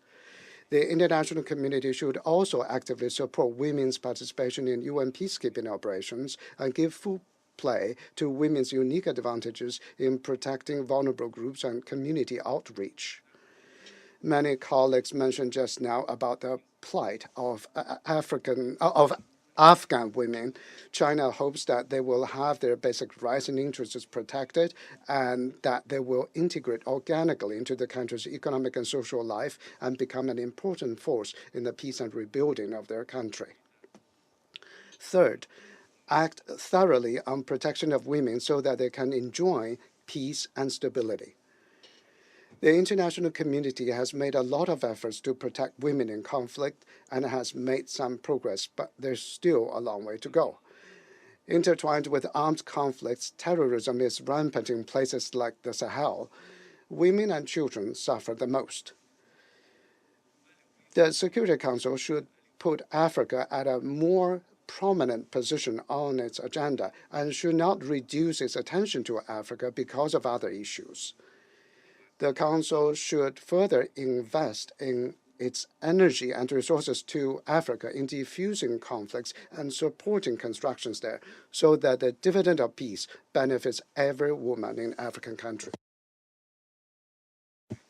Today, Haiti is known as the most dangerous place in the Western Hemisphere. Gang violence continues to escalate. The maiming of women and children are all the more outrageous and appalling.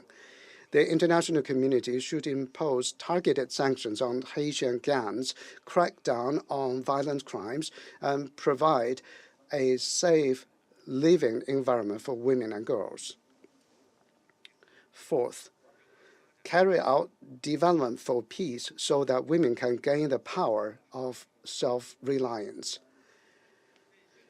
The lack of resilience is rooted in the lack of development. Poverty, school dropout, and hunger make women vulnerable and helpless. Work, education, and training can help them change their lives. At present, the global food crisis is becoming more severe. The international community should speed up its response to the crisis and provide emergency assistance to vulnerable groups such as women in developing countries. We hope that all parties concerned to the Ukrainian issue will promote dialogue and consultation, fully implement the agreement on food shipments out of the Black Sea and ensure that more grain is shipped to developing countries. We should also take a long-term view in supporting women's economic empowerment and helping more women earn their own living. Since last winter, China has imported 1,600 tons of African pine nuts through the Pine Nut Air Corridor, helping Afghan women who account for half of the labor force in the industry to generate income and lift themselves out of poverty. Unilateral sanctions seriously undermine the economic foundation of countries such as Afghanistan, Syria, Cuba, and Venezuela. They're the heavy shackles impeding the survival and development of local women, and they should be lifted immediately. Mr. President, as the host country of the Fourth World Conference on Women, China has always been advocating gender equality, supporting the WPS agenda, and contributing to the international cause of women's development. We have worked with UNESCO to establish the Girls and Women's Education Award, which has up to now been supporting 14 organizations in Zimbabwe, Tanzania, Jamaica, and other countries. As we speak now, the Chinese female astronaut Liu Yan is on her mission in the space station, contributing the she power to the noble cause of human exploration of the universe. China would like to make joint efforts with the international community to dispel the haze of turmoil in conflict areas, open up a future of peace and development, and help more women in conflict areas reach out to their stars and embrace their future, just like what the female astronaut is doing now. I thank you, Mr. President.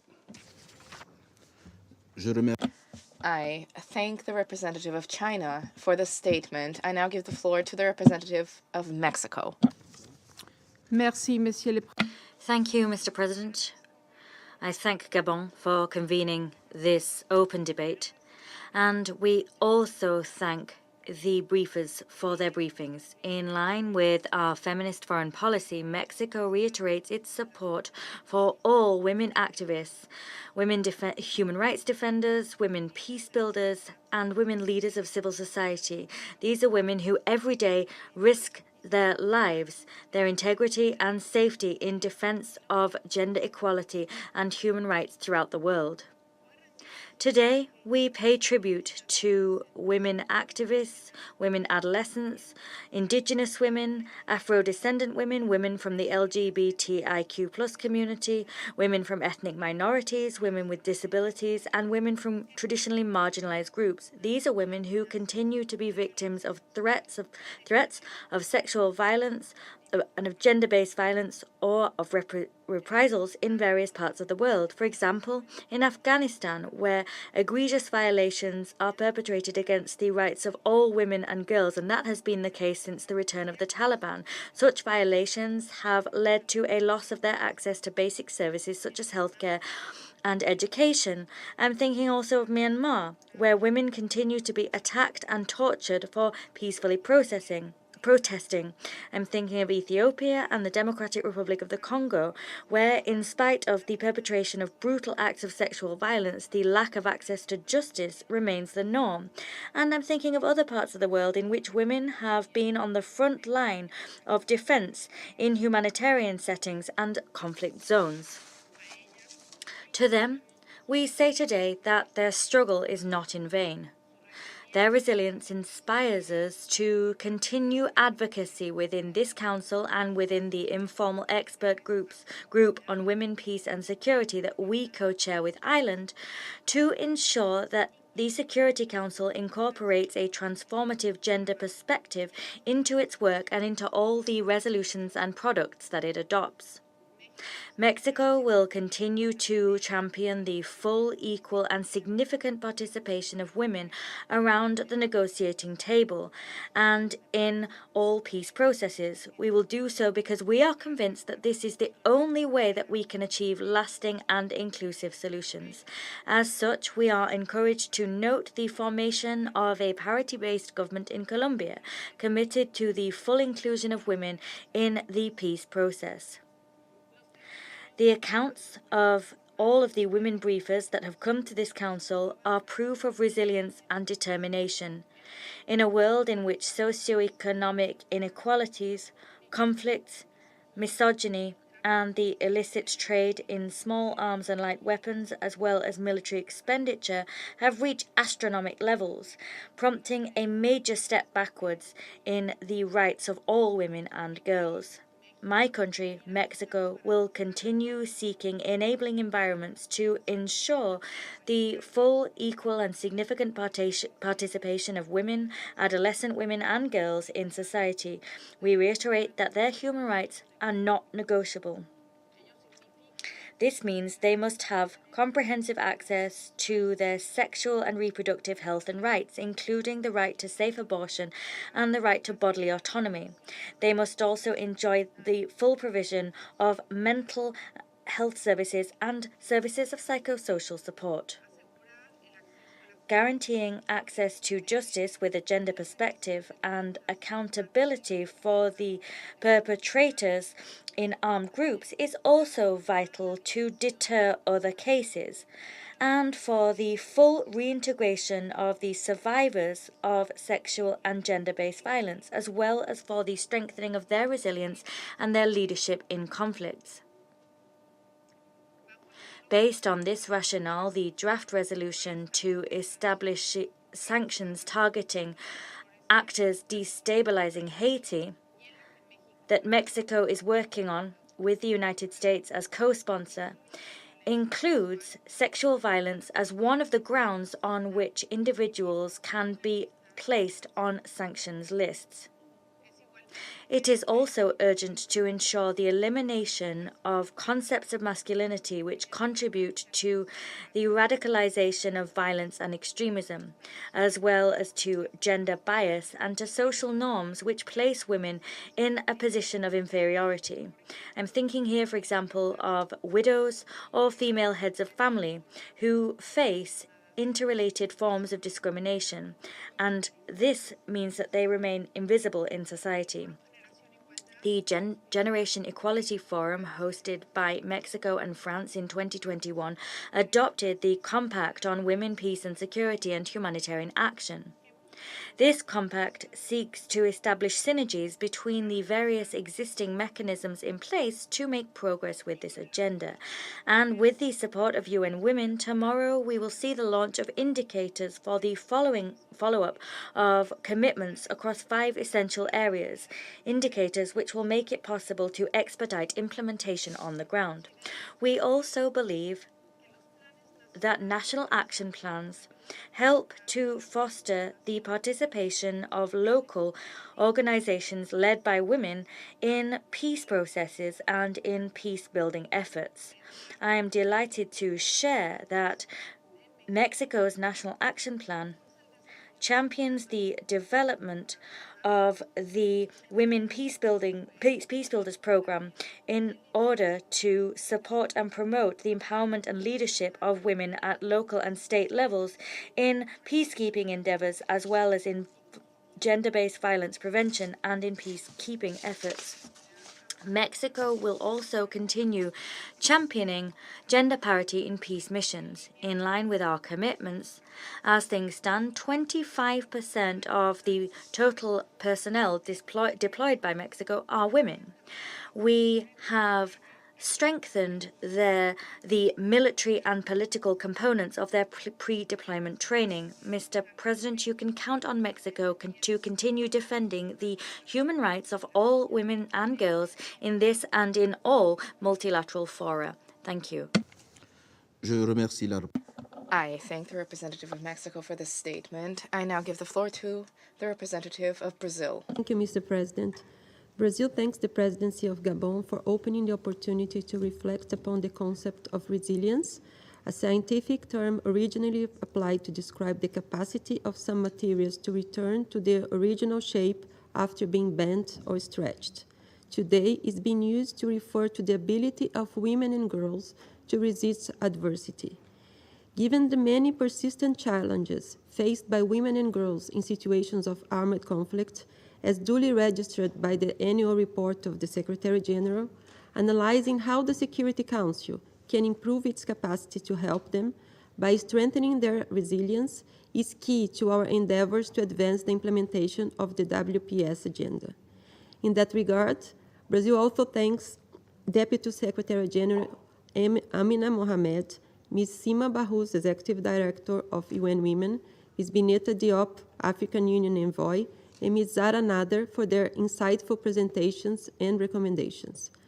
First of all, we must recognize, as precisely pointed out by the concept note shared by Gabon, the resilience shown by women and women's organizations, which keep organizing themselves and creating ever-growing networks at community level, even in challenging and dangerous environments. That was seen firsthand in Lebanon during the recent visit of the informal working group on women, peace, and security. Women and networks of women are making good use of technological developments that enable faster and broader communication and, with the indispensable support of UN Women, are helping their communities and defending their rights.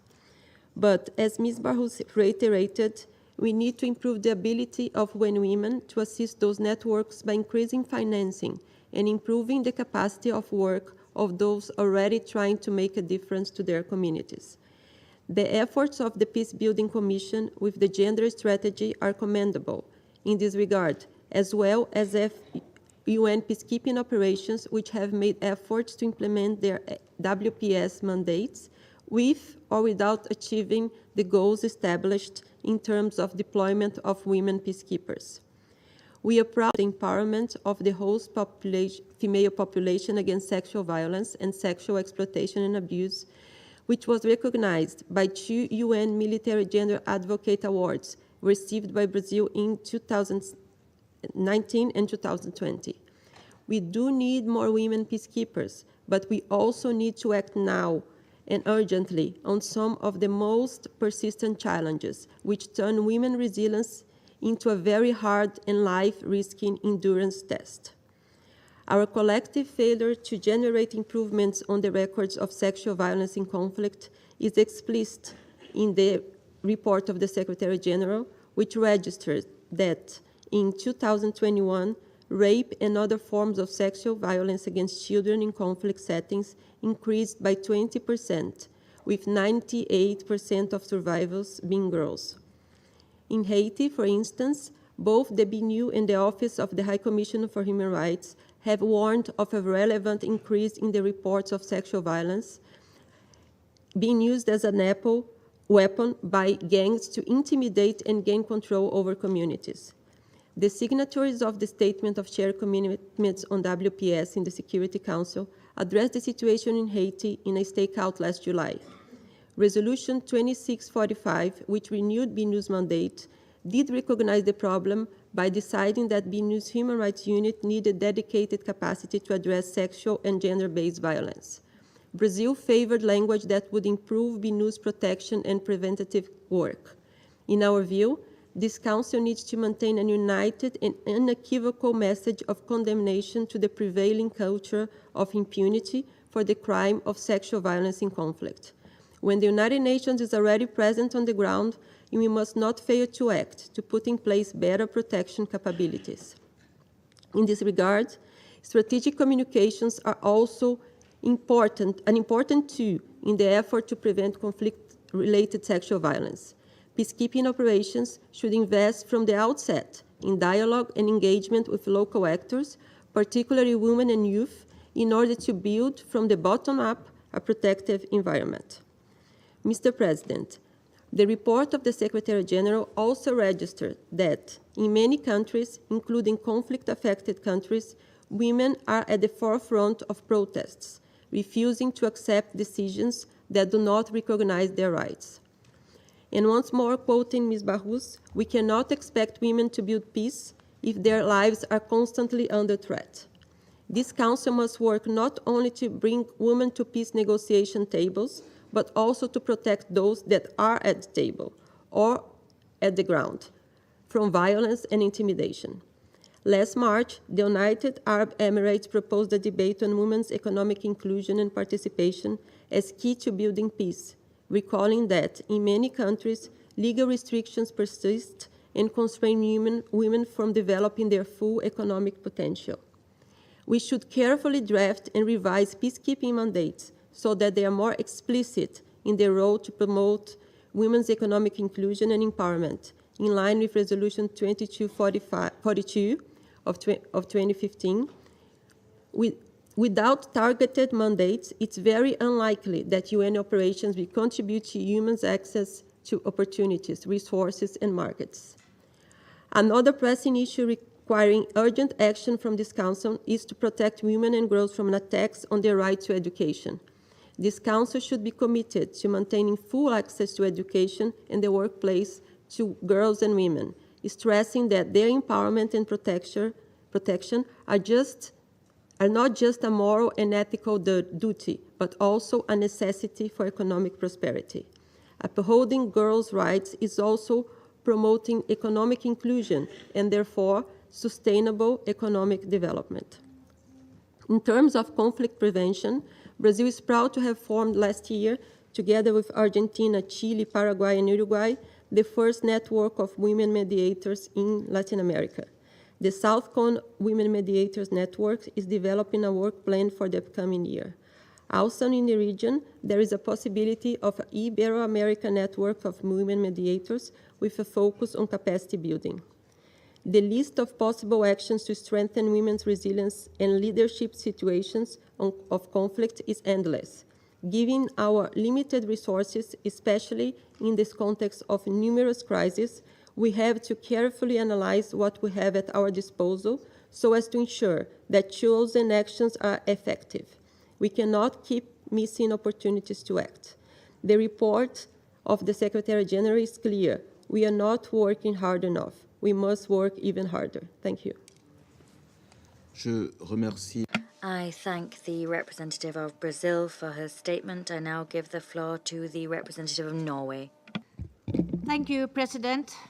And I want to thank Gabon for organizing this timely debate and the Deputy Secretary General, Executive Director Bahous, Special Envoy Bineta Diop, and Mrs. Sarah Nader for providing the necessary context for our discussion today. Thanks to commitment and hard work within the Security Council, the General Assembly, and other UN bodies, the norms for protecting the human rights and fundamental freedoms of women and girls have gradually been strengthened. Yet, the daily lived experience of women and girls and human rights defenders who defend their rights have been rapidly deteriorating in many countries. This mismatch between words and reality should concern us all. We must all act in partnership to break this vicious circle. President, we fully support the theme of this year's annual debate and would like to share some of Norway's experiences.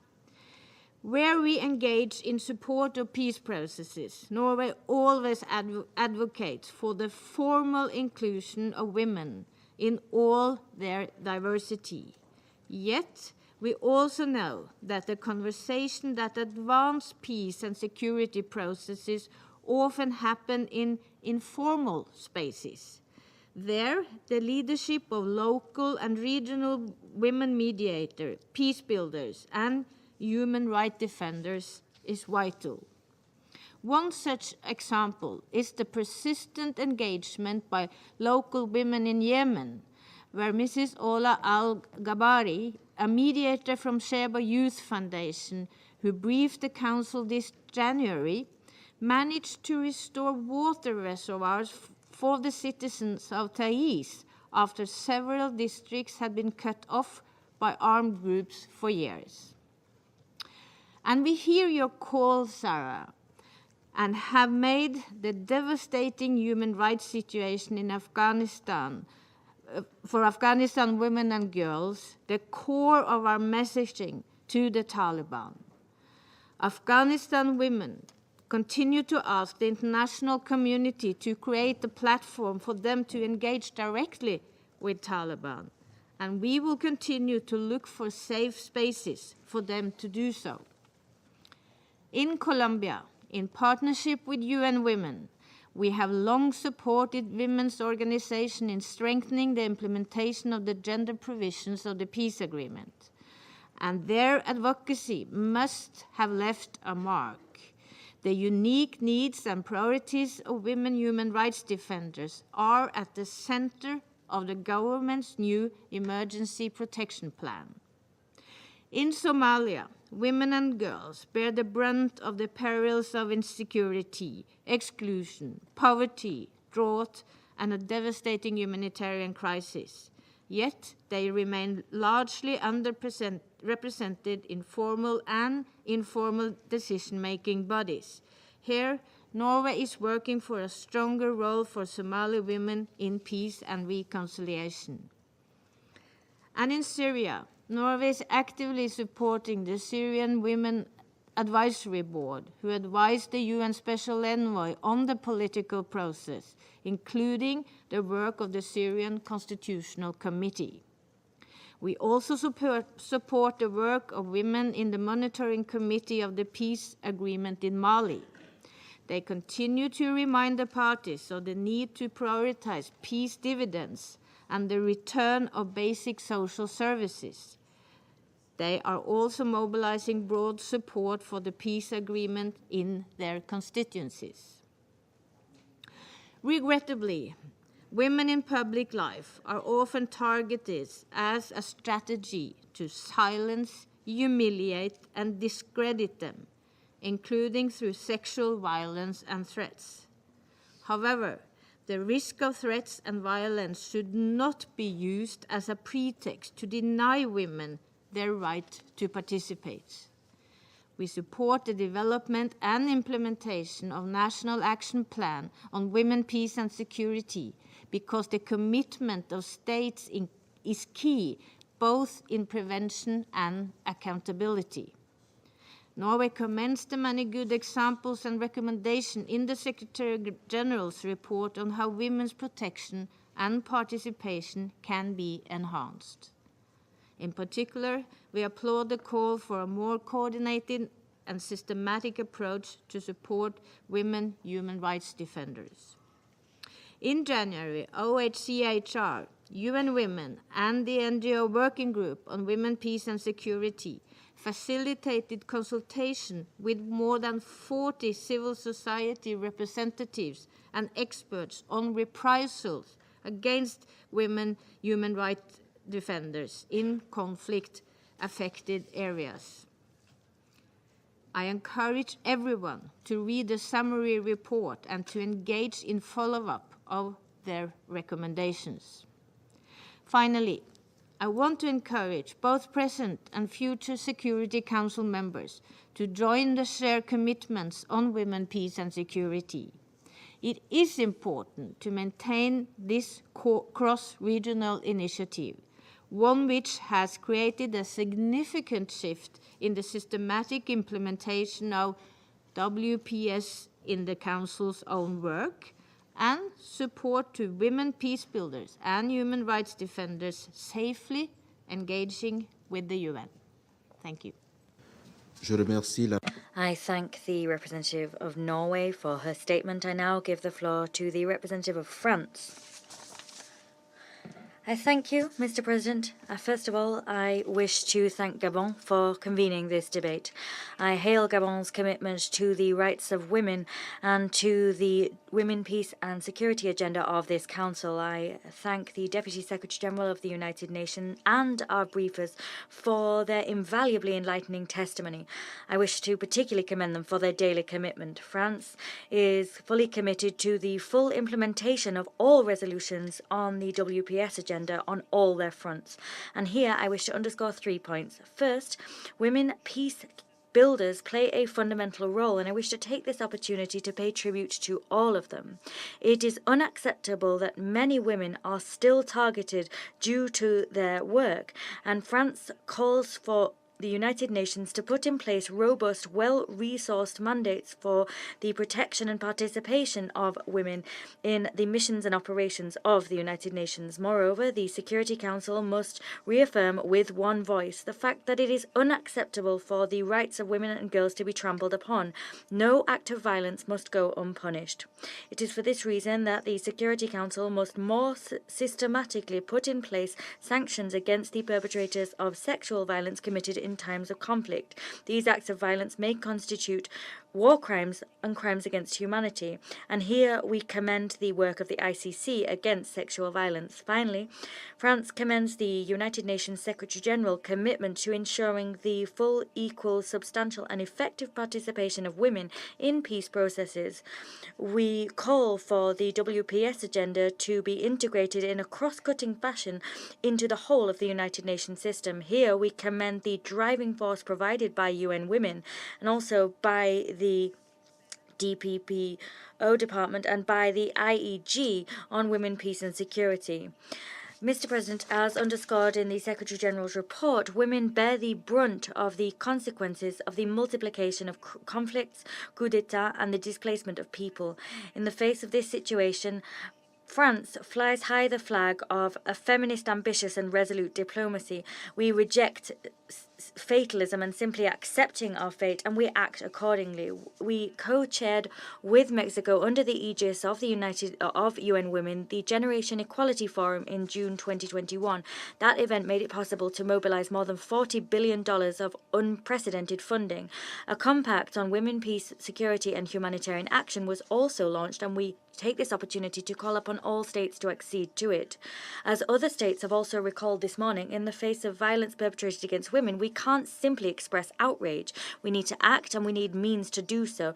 France, to the tunes of €6.5 between 2020 and 2022, France has supported the Global Fund for the Survivors of Conflict-Related Sexual Violence that was jointly founded by Dr. Denis Mukwege and Nadia Murad. Finally, France supports the participation of women in peacekeeping operations. We are also committed to ensuring that peacekeeping personnel are increasingly women, and we support the representation at all levels of responsibility. This is one of the central thrusts of our third National Action Plan for the WPS agenda, launched in 2021. Mr. President, remain assured of our tireless commitment to the full implementation of all resolutions under WPS. Thank you. I thank the representative of France for that statement, and I now give the floor to the representative of Kenya. Thank you, Mr. President. I thank the Deputy Secretary General Amina Mohammed for her remarks, including the observations, recommendations, and goals for the decade reflected in the current SG's report on the implementation of Security Council Resolution 1325. I also thank UN Women Executive Director Sima Bahous and the African Union Special Envoy on WPS, Madam Bineta Diop, and Ms. Zarqa Nader for their briefing. We commend you, Madam Diop, and your office in promoting women's full and equal and meaningful participation in peace processes in Africa and the reports on the implementation of the WPS agenda in our continent. Kenya fully supports the initiative currently underway of establishing the AU WPS Focal Point Group to highlight Africa's WPS implementation narrative here in New York. Excellencies, we celebrate Africa's leadership in advancing the women and peace and security agenda to be a core component of our primary security and normative architecture as embodied inter alia in the AU Constitutive Acts. Kenya pays great importance to supporting women's resilience and leadership at all decision-making levels as informed by our Constitution, laws, and policies. At the moment, we are implementing and conducting a midterm review of our second WPS National Action Plan. Our National Action Plan has received a further boost from Kenyan voters during the general elections this past August. A comparatively peaceful pre-election period boosted women's candidatures. For example, 3 out of 4 vice presidential candidates were female, and the number of female candidates for governor doubled to 62 compared to 2017. While the constitutional 2/3 gender rule was not achieved at the ballot, the number of winning candidates rose. 30 female MPs were elected, up from 23 in 2017. and 7 female governors compared to 3 in that year. There's still a lot of effort to be made in ensuring that women leadership is increased to equality in the private sector, particularly in the corporate space. However, Kenyan women are equal owners in micro, small, and medium-sized businesses, making up to 48% of the number that contribute 20% of our national GDP. Kenya, in brief, is a country that has further to travel to full equality, but that is doing so rapidly in multiple spheres. This progress will, in time, be reflected in our continued implementation of Resolution 1325 and the subsequent resolutions on the WPS agenda. In particular, Kenya is committed to recognize the disproportionate impact of armed conflict on women and girls, and from that recognition, initiating action to address the increased vulnerabilities in access to resources, services, and opportunities in conflict and post-conflict contexts. Mr. President, the WPS normative framework also reaffirms the critical role women play in the whole peace continuum, from conflict prevention and resolution, peace transitions to post-conflict recovery. Women's continued role and leadership as first responders, peacekeepers, peace builders, mediators, peace signatories, activists, advocates, and human rights defenders have been aptly demonstrated despite in difficult circumstances in different regions of the world. As demonstrated by the stories of women taking ownership of peace in the Photoville traveling exhibition launched during Kenya's presidency last year, during the WPS annual open debates, women are quietly working or organizing and mobilizing for peace at the grassroots level.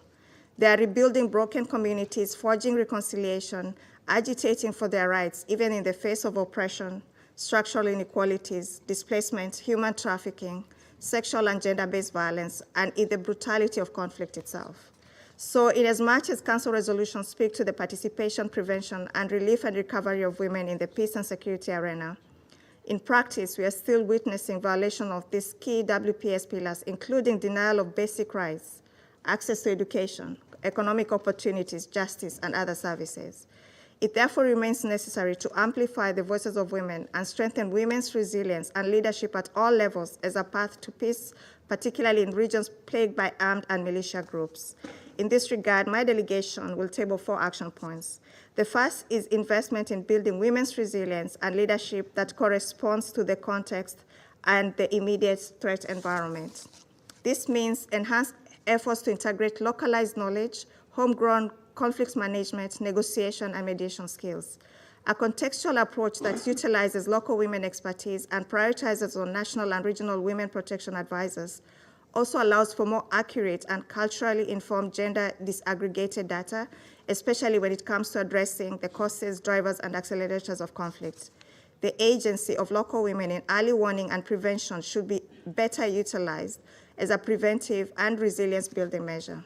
In Kenya, we've seen the value of enhanced gender mainstreaming in early warning and response mechanisms, including through local peace committees and local mediation networks.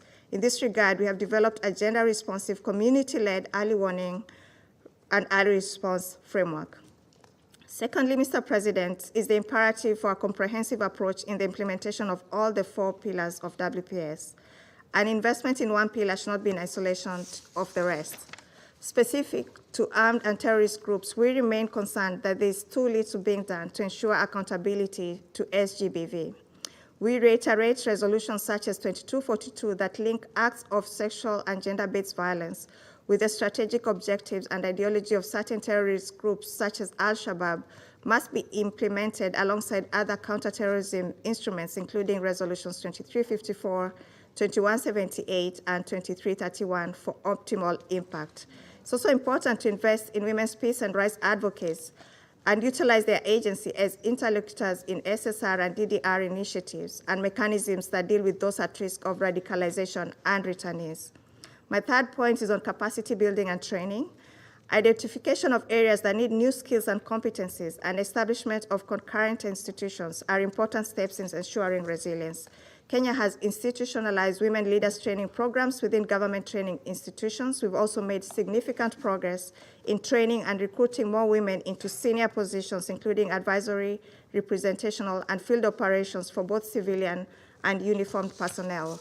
provision of context-appropriate psychosocial and legal support to survivors of SGBV, and early identification of victims of human trafficking and their referral to appropriate services also require specialized training, which also involves enhancement of local women expertise and capacities. The fourth point relates to financing and the socio-economic empowerment of women and girls. Currently, financing to women organizations in conflict-affected countries remains minimal, and thus hampers their agency and potential in peace processes. Ensuring adequate financing to actualize the SDGs, women's integration in national economic frameworks, and the rollout of WPS national action plans in line with the respective national priorities would also contribute to enhanced resilience. And as I conclude, Mr. President, I join in the call from our fellow co-founders of the WPS Presidency Trio, Ireland and Mexico, and all members who have since joined the initiative to ensure that these shared commitments translate and continue to inspire action. I thank you. Je remercie. I thank the representative of Kenya for her statement. I now give the floor to the representative of the Russian Federation.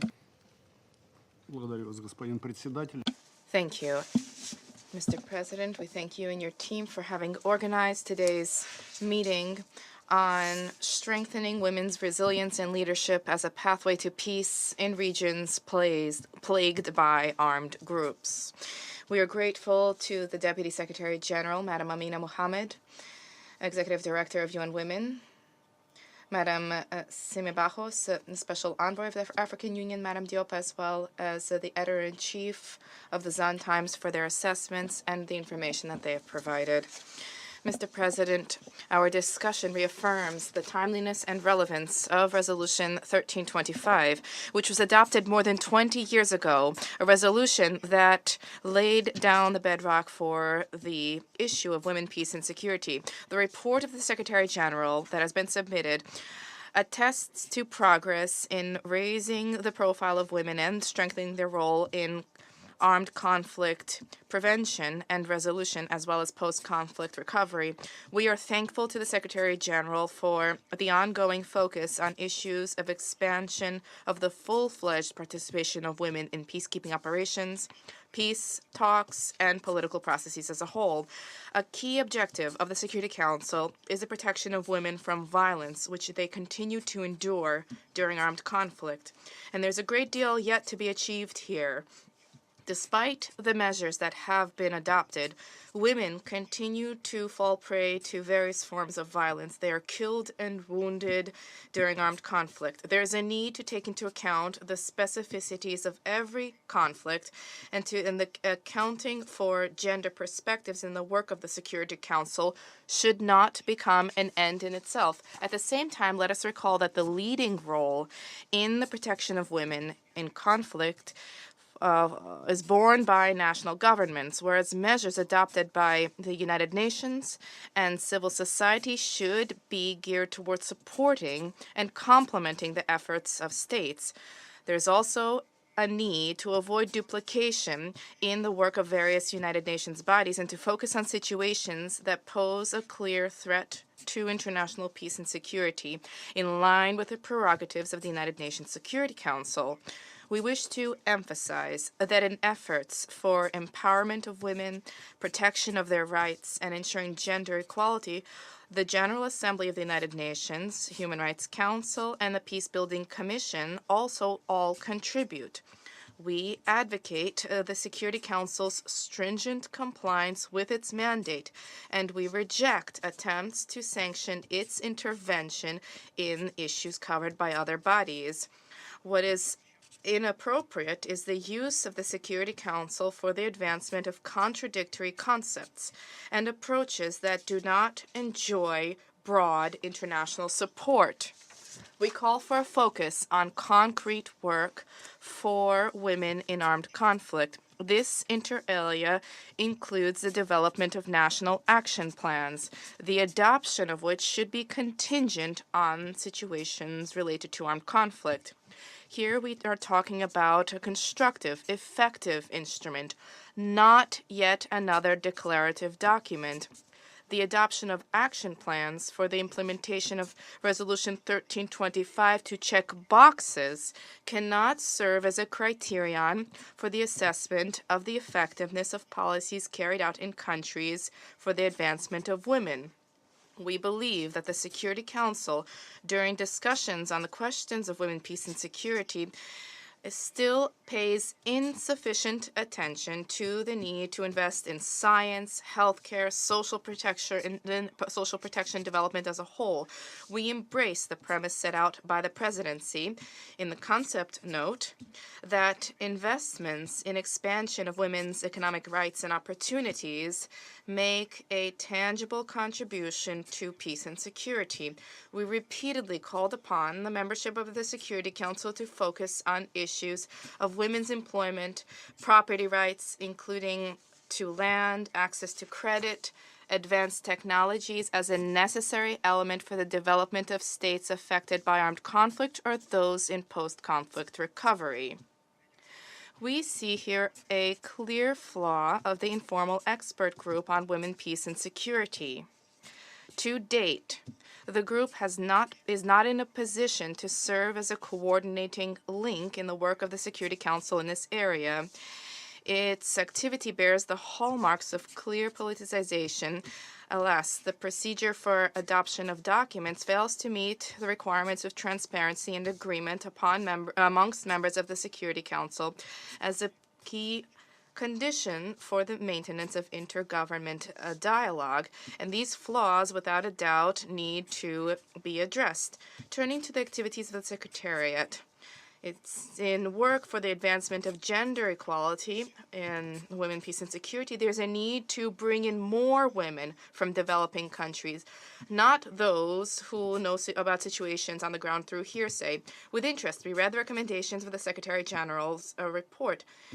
We believe that they can be complemented with recommendations to reject the use of illegitimate unilateral coercive measures which have a very damaging impact on the situation of women, their family members. They deprive women of employment opportunities, education, social protection, and opportunities to grow and raise children under normal conditions. We intend to constructively contribute and to continue to do so in ensuring improvement and advancement of the status of women, protection of their rights, and ensuring effective participation in all decision-making processes. Thank you. I thank the representative of the Russian Federation for that statement. I now give the floor to the representative of Ghana.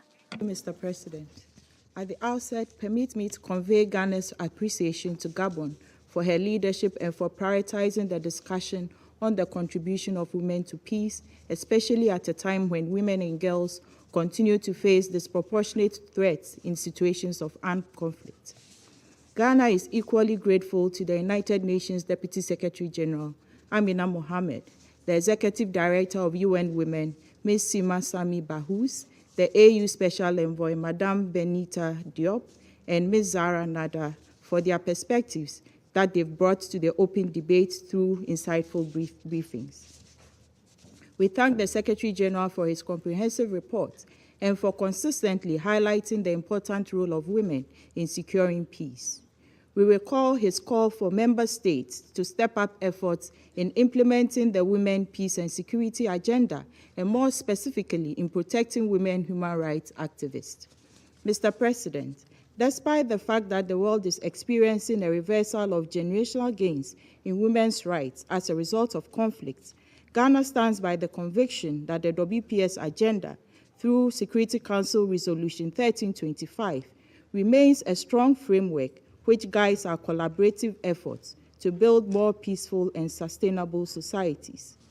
Indisputably, in situations of armed conflict, women are not only victims, but they could be actors of change as they are critical in the fight for peace. It is therefore necessary to pay attention to their unique roles and viewpoints in order to build safer communities, more resilient societies, and shape local solutions for lasting peace. My delegation, therefore, welcomes the focus of this high-level open debate on strengthening the resilience and leadership of women as a path to peace in regions plagued by armed conflicts. Ghana believes that the discussions around the theme would help us to work towards a common goal of increasing women participation in all facets of society. At this point, permit me to share with the Council some initiatives being undertaken by Ghana under the WPS agenda. Mr. President, as has been highlighted in recent debates of the Council, Ghana adopted its second National Action Plan, 2020 to 2025, 2 years ago, following the need to address certain implementation gaps identified in the initial plan. The government has localized the second National Action Plan by translating it into the various local languages to create awareness and ensure that the citizenry understand and promote the WPS agenda. In spite of the implementation barriers, Ghana is committed to exercising leadership on operationalizing the global WPS agenda. It is against this backdrop that the Women, Peace and Security Institute of the Kofi Annan International Peacekeeping Training Center and other relevant stakeholders continue to train gender activists on peace and security issues, as well as train women as conflict mediators. Women are also being sensitized at the grassroots level on their roles in ensuring peace, resilient, and democratic societies. To enhance our efforts in the operationalization of our second National Action Plan, the Kofi Annan International Peacekeeping Training Center last month trained a number of Ghanaian WPS focal persons, together with other regional WPS focal persons, to better monitor and report on the implementation of the WPS agenda in Africa using the Continental Results Framework, which was adopted by the African Union Peace and Security Council in 2018. In the advancement of gender equality, especially in Ghana's security agencies, the Ghana Police Service has developed a gender policy to mainstream gender in its operations and administration. Our National Intelligence Bureau, which has women comprising 52% of the total staff strength, has established a gender office. The government has ensured an increase in the number of women on the governing board of the National Peace Council from 1 to 3, and on the Regional Peace Council from an average of 1 woman to a maximum of 4. Ghana strongly believes that women bring unique perspectives to addressing issues and should therefore be adequately represented in decision-making processes. The President of Ghana, His Excellency Nana Addo Dankwa Akufo-Addo, as a he-for-she male champion and the AU gender champion, has committed himself to working towards the achievement of gender equality and the advancement of women's economic empowerment in the country. Cognizance of this important role, Ghana will be co-chairing the Africa Group WPS Focal Points Group initiative in New York. The group is expected to provide a platform for the Africa Group to discuss the WPS agenda in collaboration with stakeholders and partners, with the aim of sharing experiences and best practices of WPS in action on the African continent. As a top 10 troop contributing country, Ghana currently has developed 2,769 uniformed personnel, among which 15.6% are women.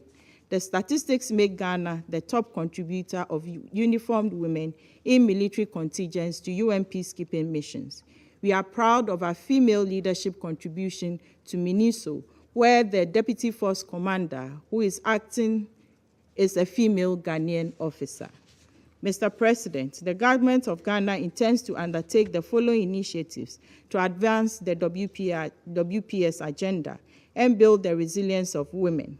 The government plans to intensify public education on laws and policies on human rights, gender issues, SDG 5, Resolution 1325, the National Framework on Preventing and Countering Violent Extremism, among other policies, to reduce the incidence of violations of women's rights. The government also intends to train traditional leaders, especially queen mothers, in the northern parts of the country where conflict vulnerabilities exist, in conflict prevention, and increase awareness creation on conflict resolution and peace building among various women groups to ensure peaceful and resilient communities.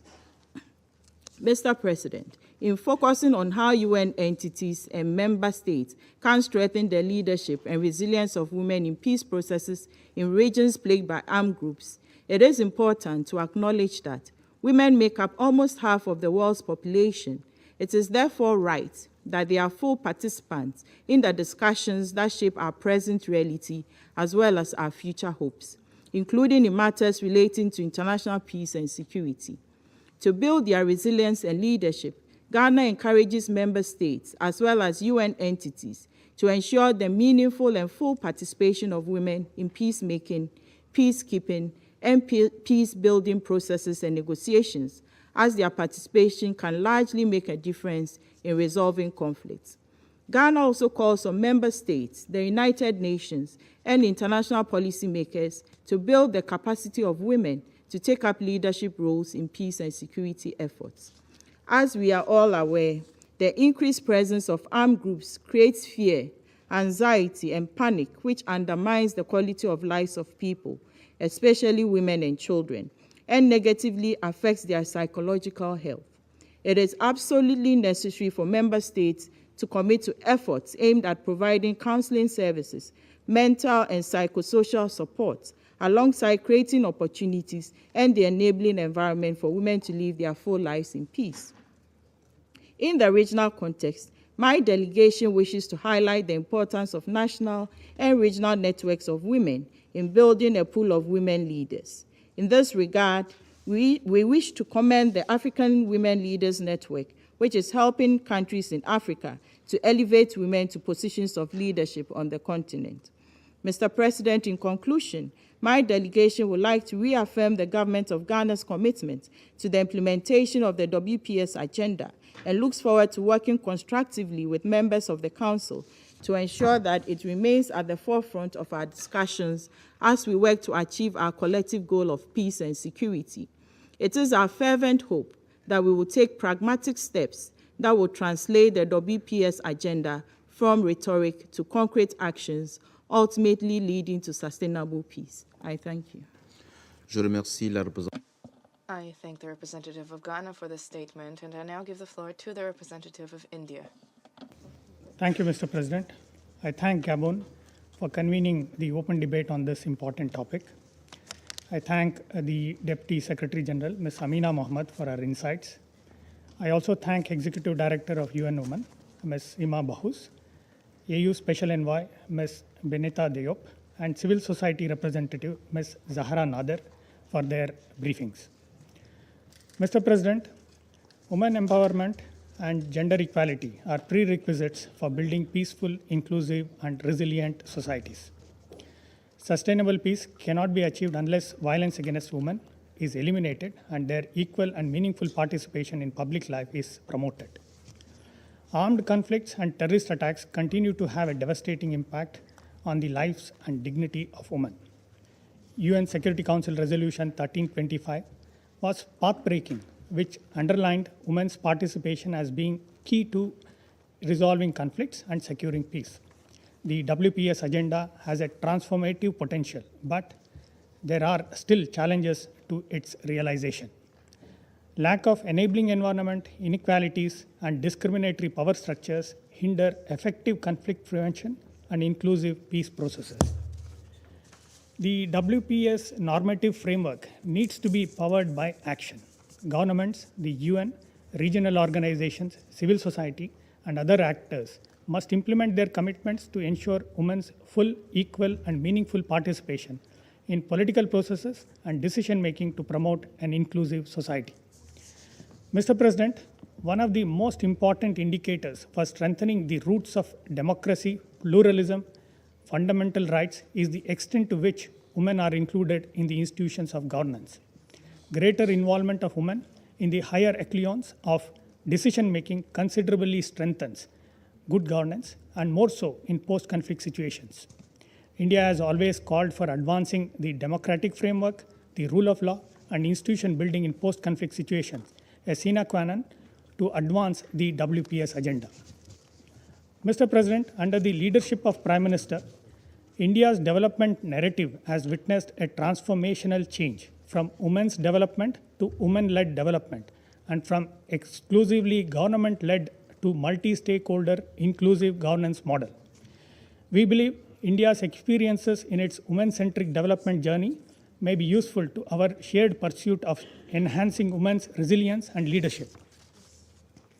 As the world's largest democracy, India offers a unique template for gender-sensitive governance. The Constitution of India ensures participation of women in local governance by mandating not less than 33% reservation of total seats for women. More than 1.3 million elected women representatives, who constitute nearly 44% of total elected representatives, are leading the political decision-making at the grassroots level. Political power of women can only sustain with their socio-economic advancement. In this context, I would like to share numerous good governance initiatives that we have taken to advance holistic empowerment of women. We have leveraged digital technologies to provide greater access to women to finance, credit, technology, and employment. Online bank accounts for over 445 million people have been opened, of which more than 55% of account holders are women. During the COVID-19 pandemic, this initiative helped in direct benefit transfer to nearly 200 million women.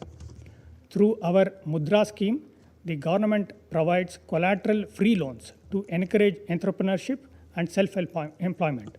About 70% of its beneficiaries are women-owned and operated enterprises. Women have consequently become economically empowered and are providing employment to others as well. And to open up these economic opportunities, equal access to education is fundamental. A large number of women in India are taking up education in science, technology, engineering, mathematics, and medicine. In fact, for decades now, girls have been outnumbering boys in medical schools in India. India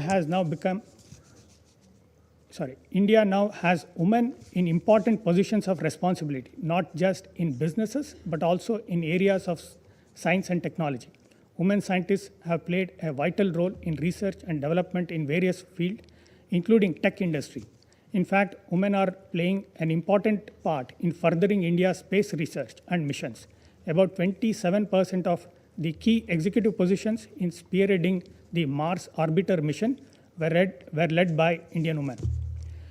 Mr. President, in keeping with the Indian ethos of the world as one family and the Gandhian values of service to humanity, India has been sharing its developmental experiences and technical expertise with other countries across the globe. Our approach to development partnership was articulated by the Prime Minister of India in his address to the Parliament of Uganda in 2018. I quote, "Our development partnership will be guided by your priorities. It will be on terms that will be comfortable for you, that will liberate your potential and not constrain your future. We will build as much local capacity and create as many local opportunities as possible." End quote. Through our developmental cooperation, we have assisted partner countries in a range of fields with a direct bearing on women's progress and upliftment.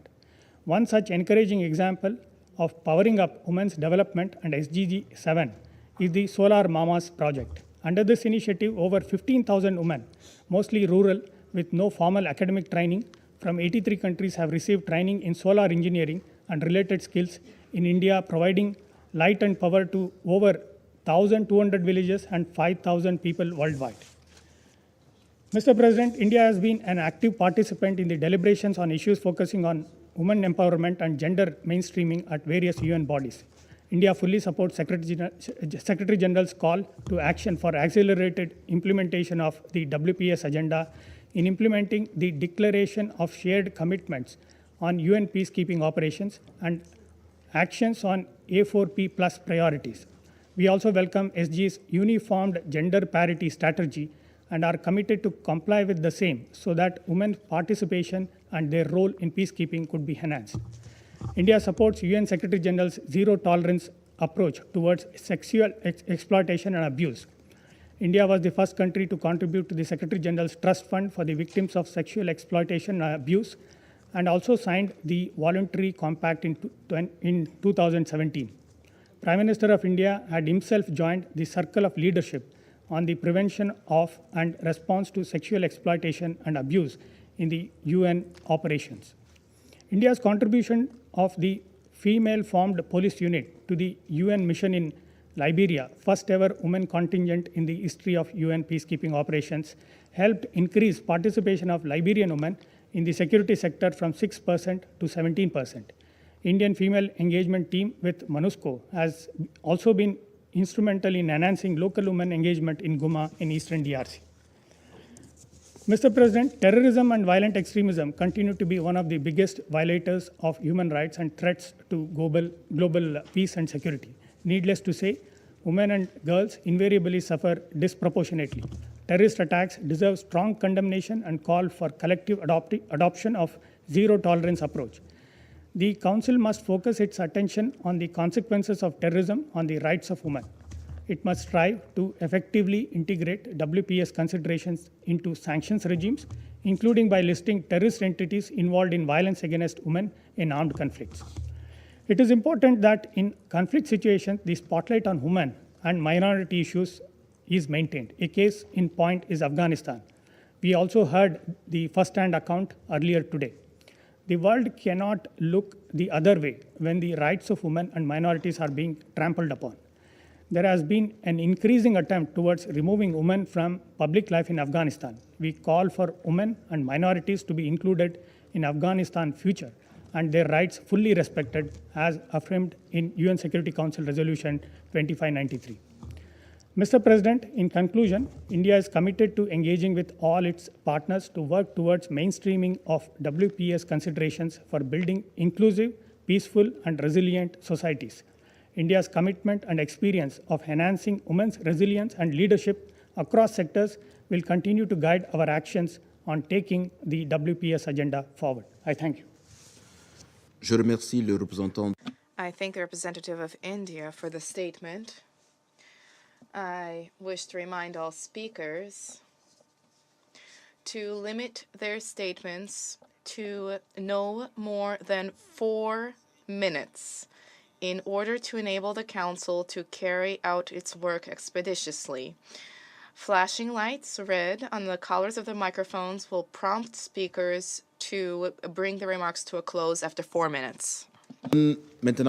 I now give the floor to Her Excellency Madame Sylvie Valérie Baipo-Temon, Minister for Foreign Affairs, Francophonie, and Central Africans Abroad. Merci, Monsieur le Président.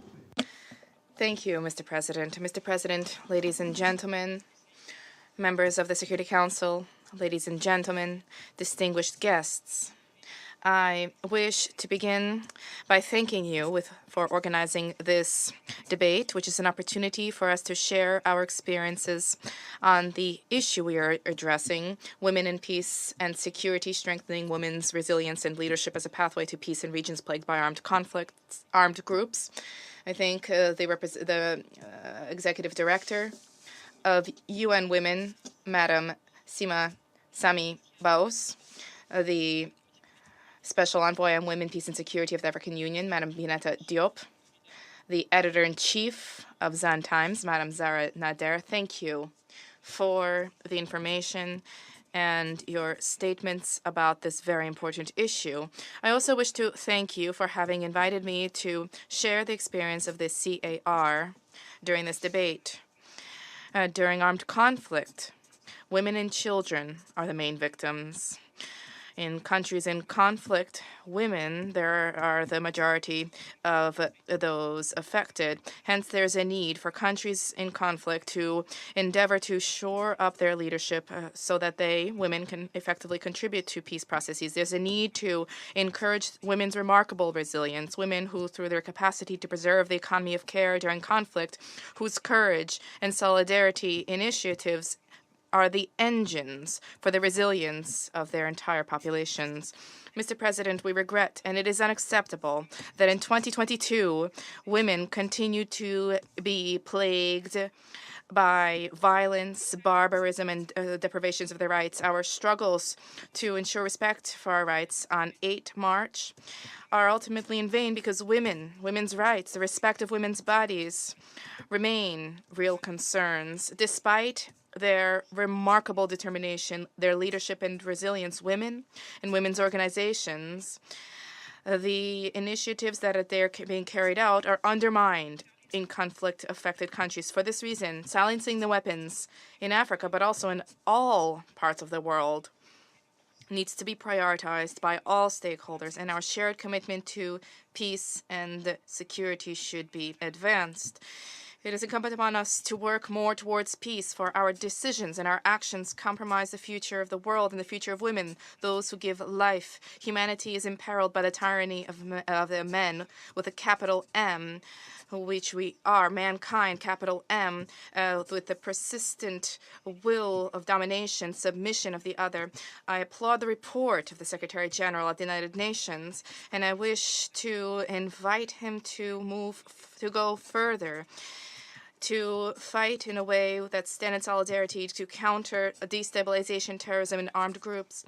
The president of my country, the CAR, a country that has endured a devastating number of crises and armed conflict, punctuated by untold violence, with the last two particularly violent major conflicts, particularly violent vis-a-vis women and their children, specifically in the early 2000s with the Bayamunge mercenaries from the DRC, led by their leader, Mr. Jean-Pierre Bemba, and the 2013 conflict with the Sedeka rebels and mercenaries who reared their hands in 2020 with another name, this time taking the name of the CPC. These two major conflicts have resulted in trauma, wounds by the extreme violence of crimes perpetrated, violence and sexual violations, systematically targeting women and children, crimes perpetrated door to door with the sole aim of killing the male representatives of households, of raping women and children,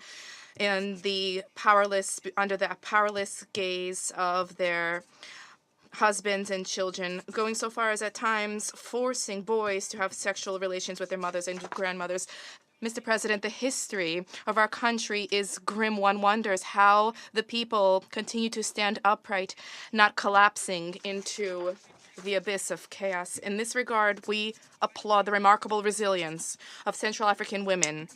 Despite the suffering, individual suffering through rape, the loss of their husbands, the murder of their children, they stand upright. They are not seeking an eye for an eye, and they are seeking to ensure that there be resilience to provide the children who have escaped from human barbarity and a way to rebuild themselves. This sense of responsibility and self-sacrifice for others is an engine for resilience of the Central African women. In the light of adversity and consequences of armed conflict, which resulted in an explosion in the number of orphans, Central African women have organized themselves, opening up temporary accommodation to accommodate orphans who are looking for decent accommodation. They urgently, with assistance from NGOs and other associations, organize themselves to provide accommodation and appropriate care. They've organized and established on an individual and collective basis contributions to humanitarian efforts. To encourage their initiatives, certain CAR recovery projects have been entrusted to them in order to help and promote them. Civil society in Central Africa has a large number of associations of women, female doctors, female lawyers, female leaders, young female leaders.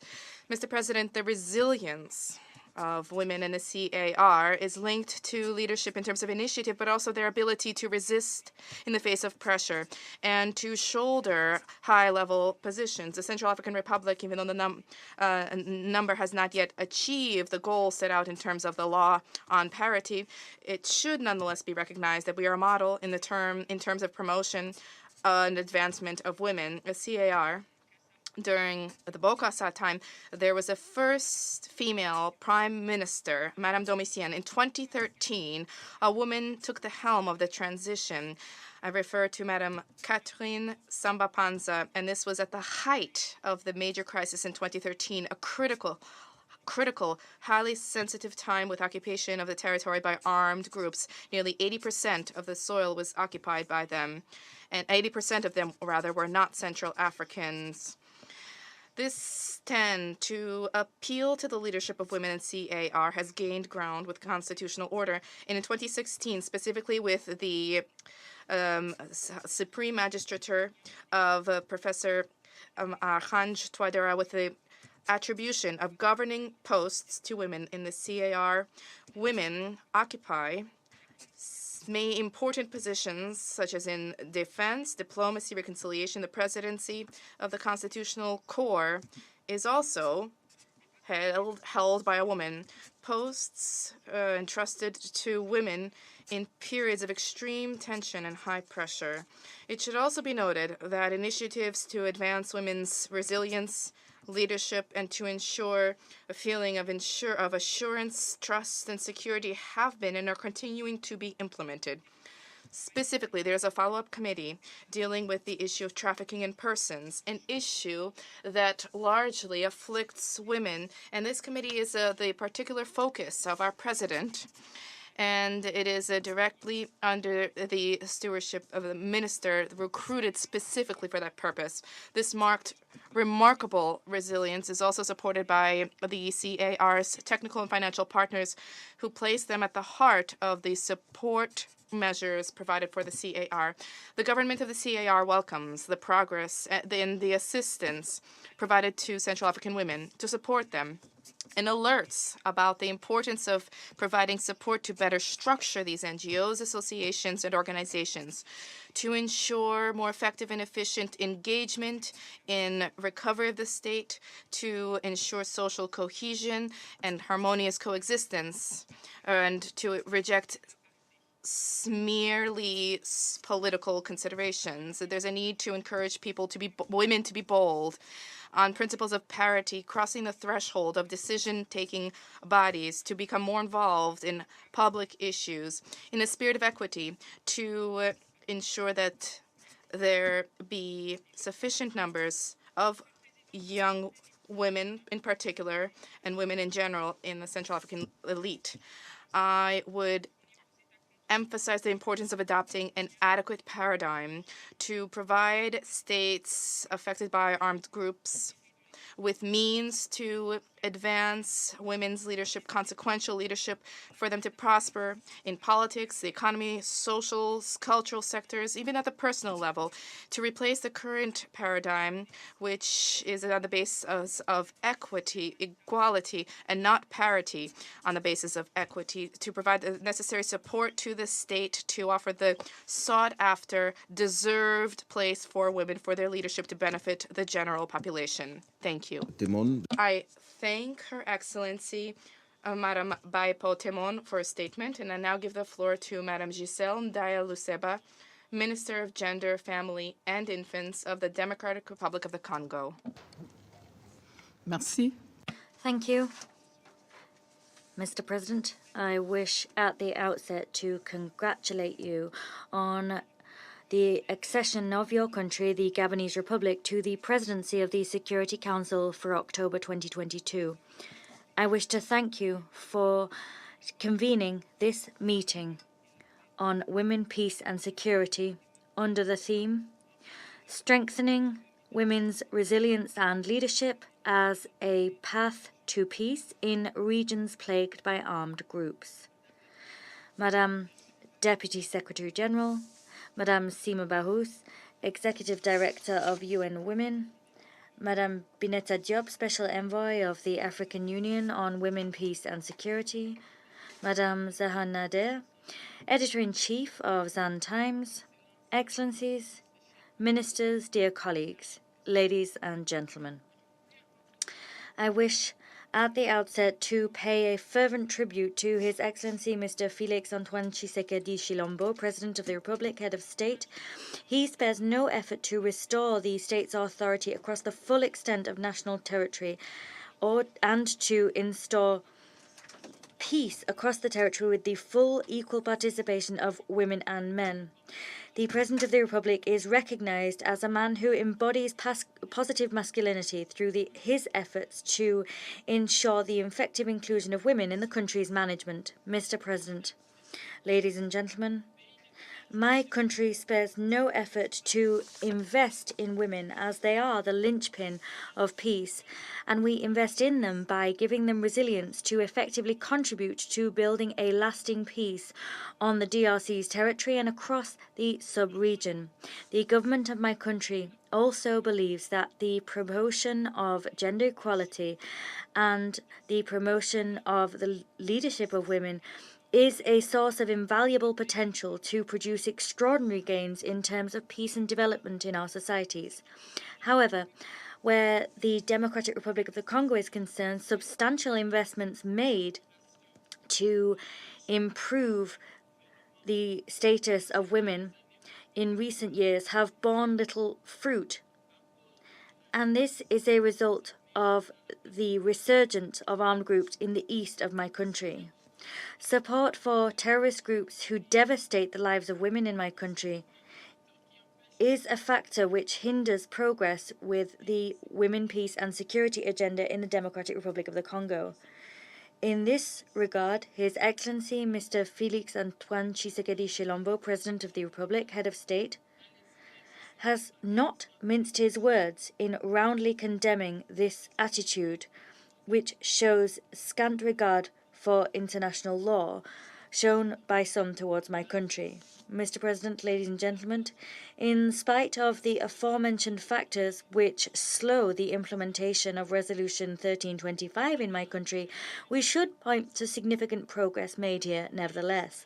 My country, since 2020, has had its second-generation action plan in place for the implementation of Resolution 1325. The goal of this action plan is to promote a safe environment which guarantees the equal participation of men, women, and young people in building peace in the DRC. We have this framework plan underpinned by the main thrusts of my country's national gender policy.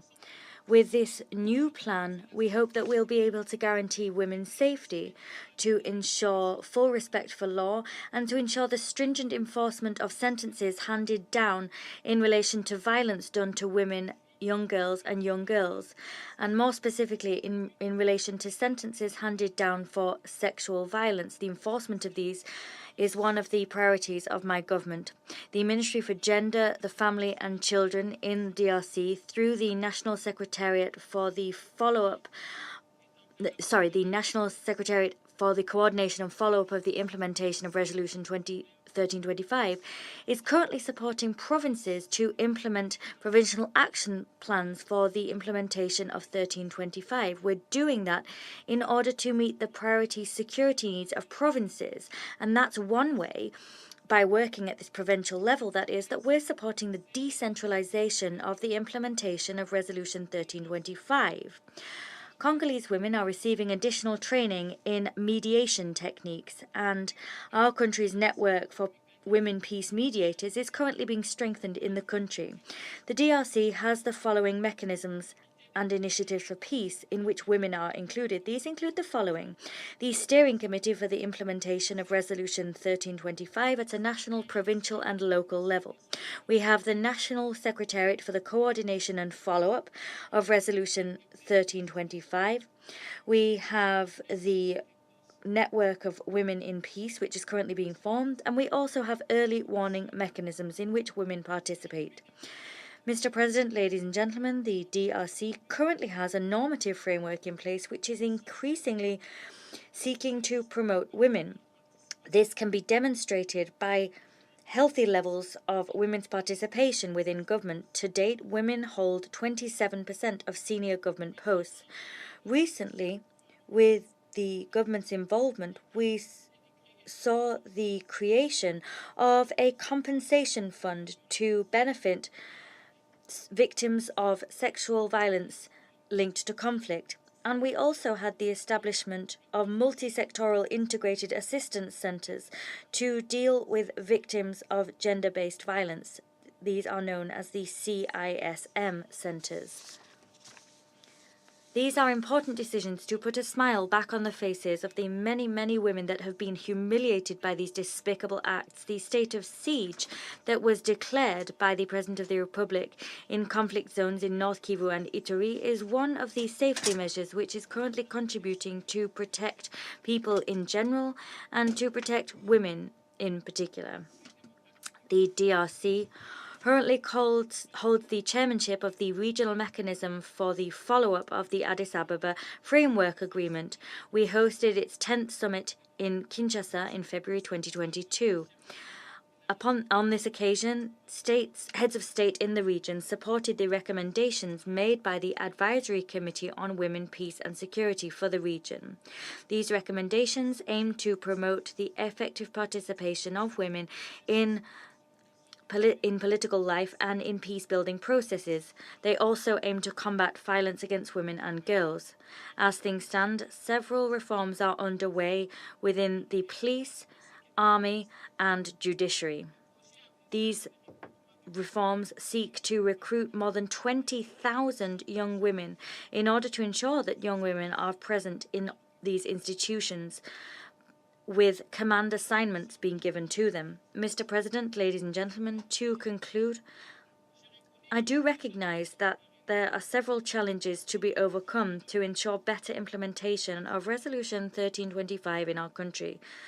The work ahead is huge and requires the involvement of all stakeholders committed to ensuring peace and security at a national, regional, and international level. The second generation 1325 action plan that we have deserves to be supported by all actors in order to achieve the desired results. Thank you. I thank Her Excellency Ms.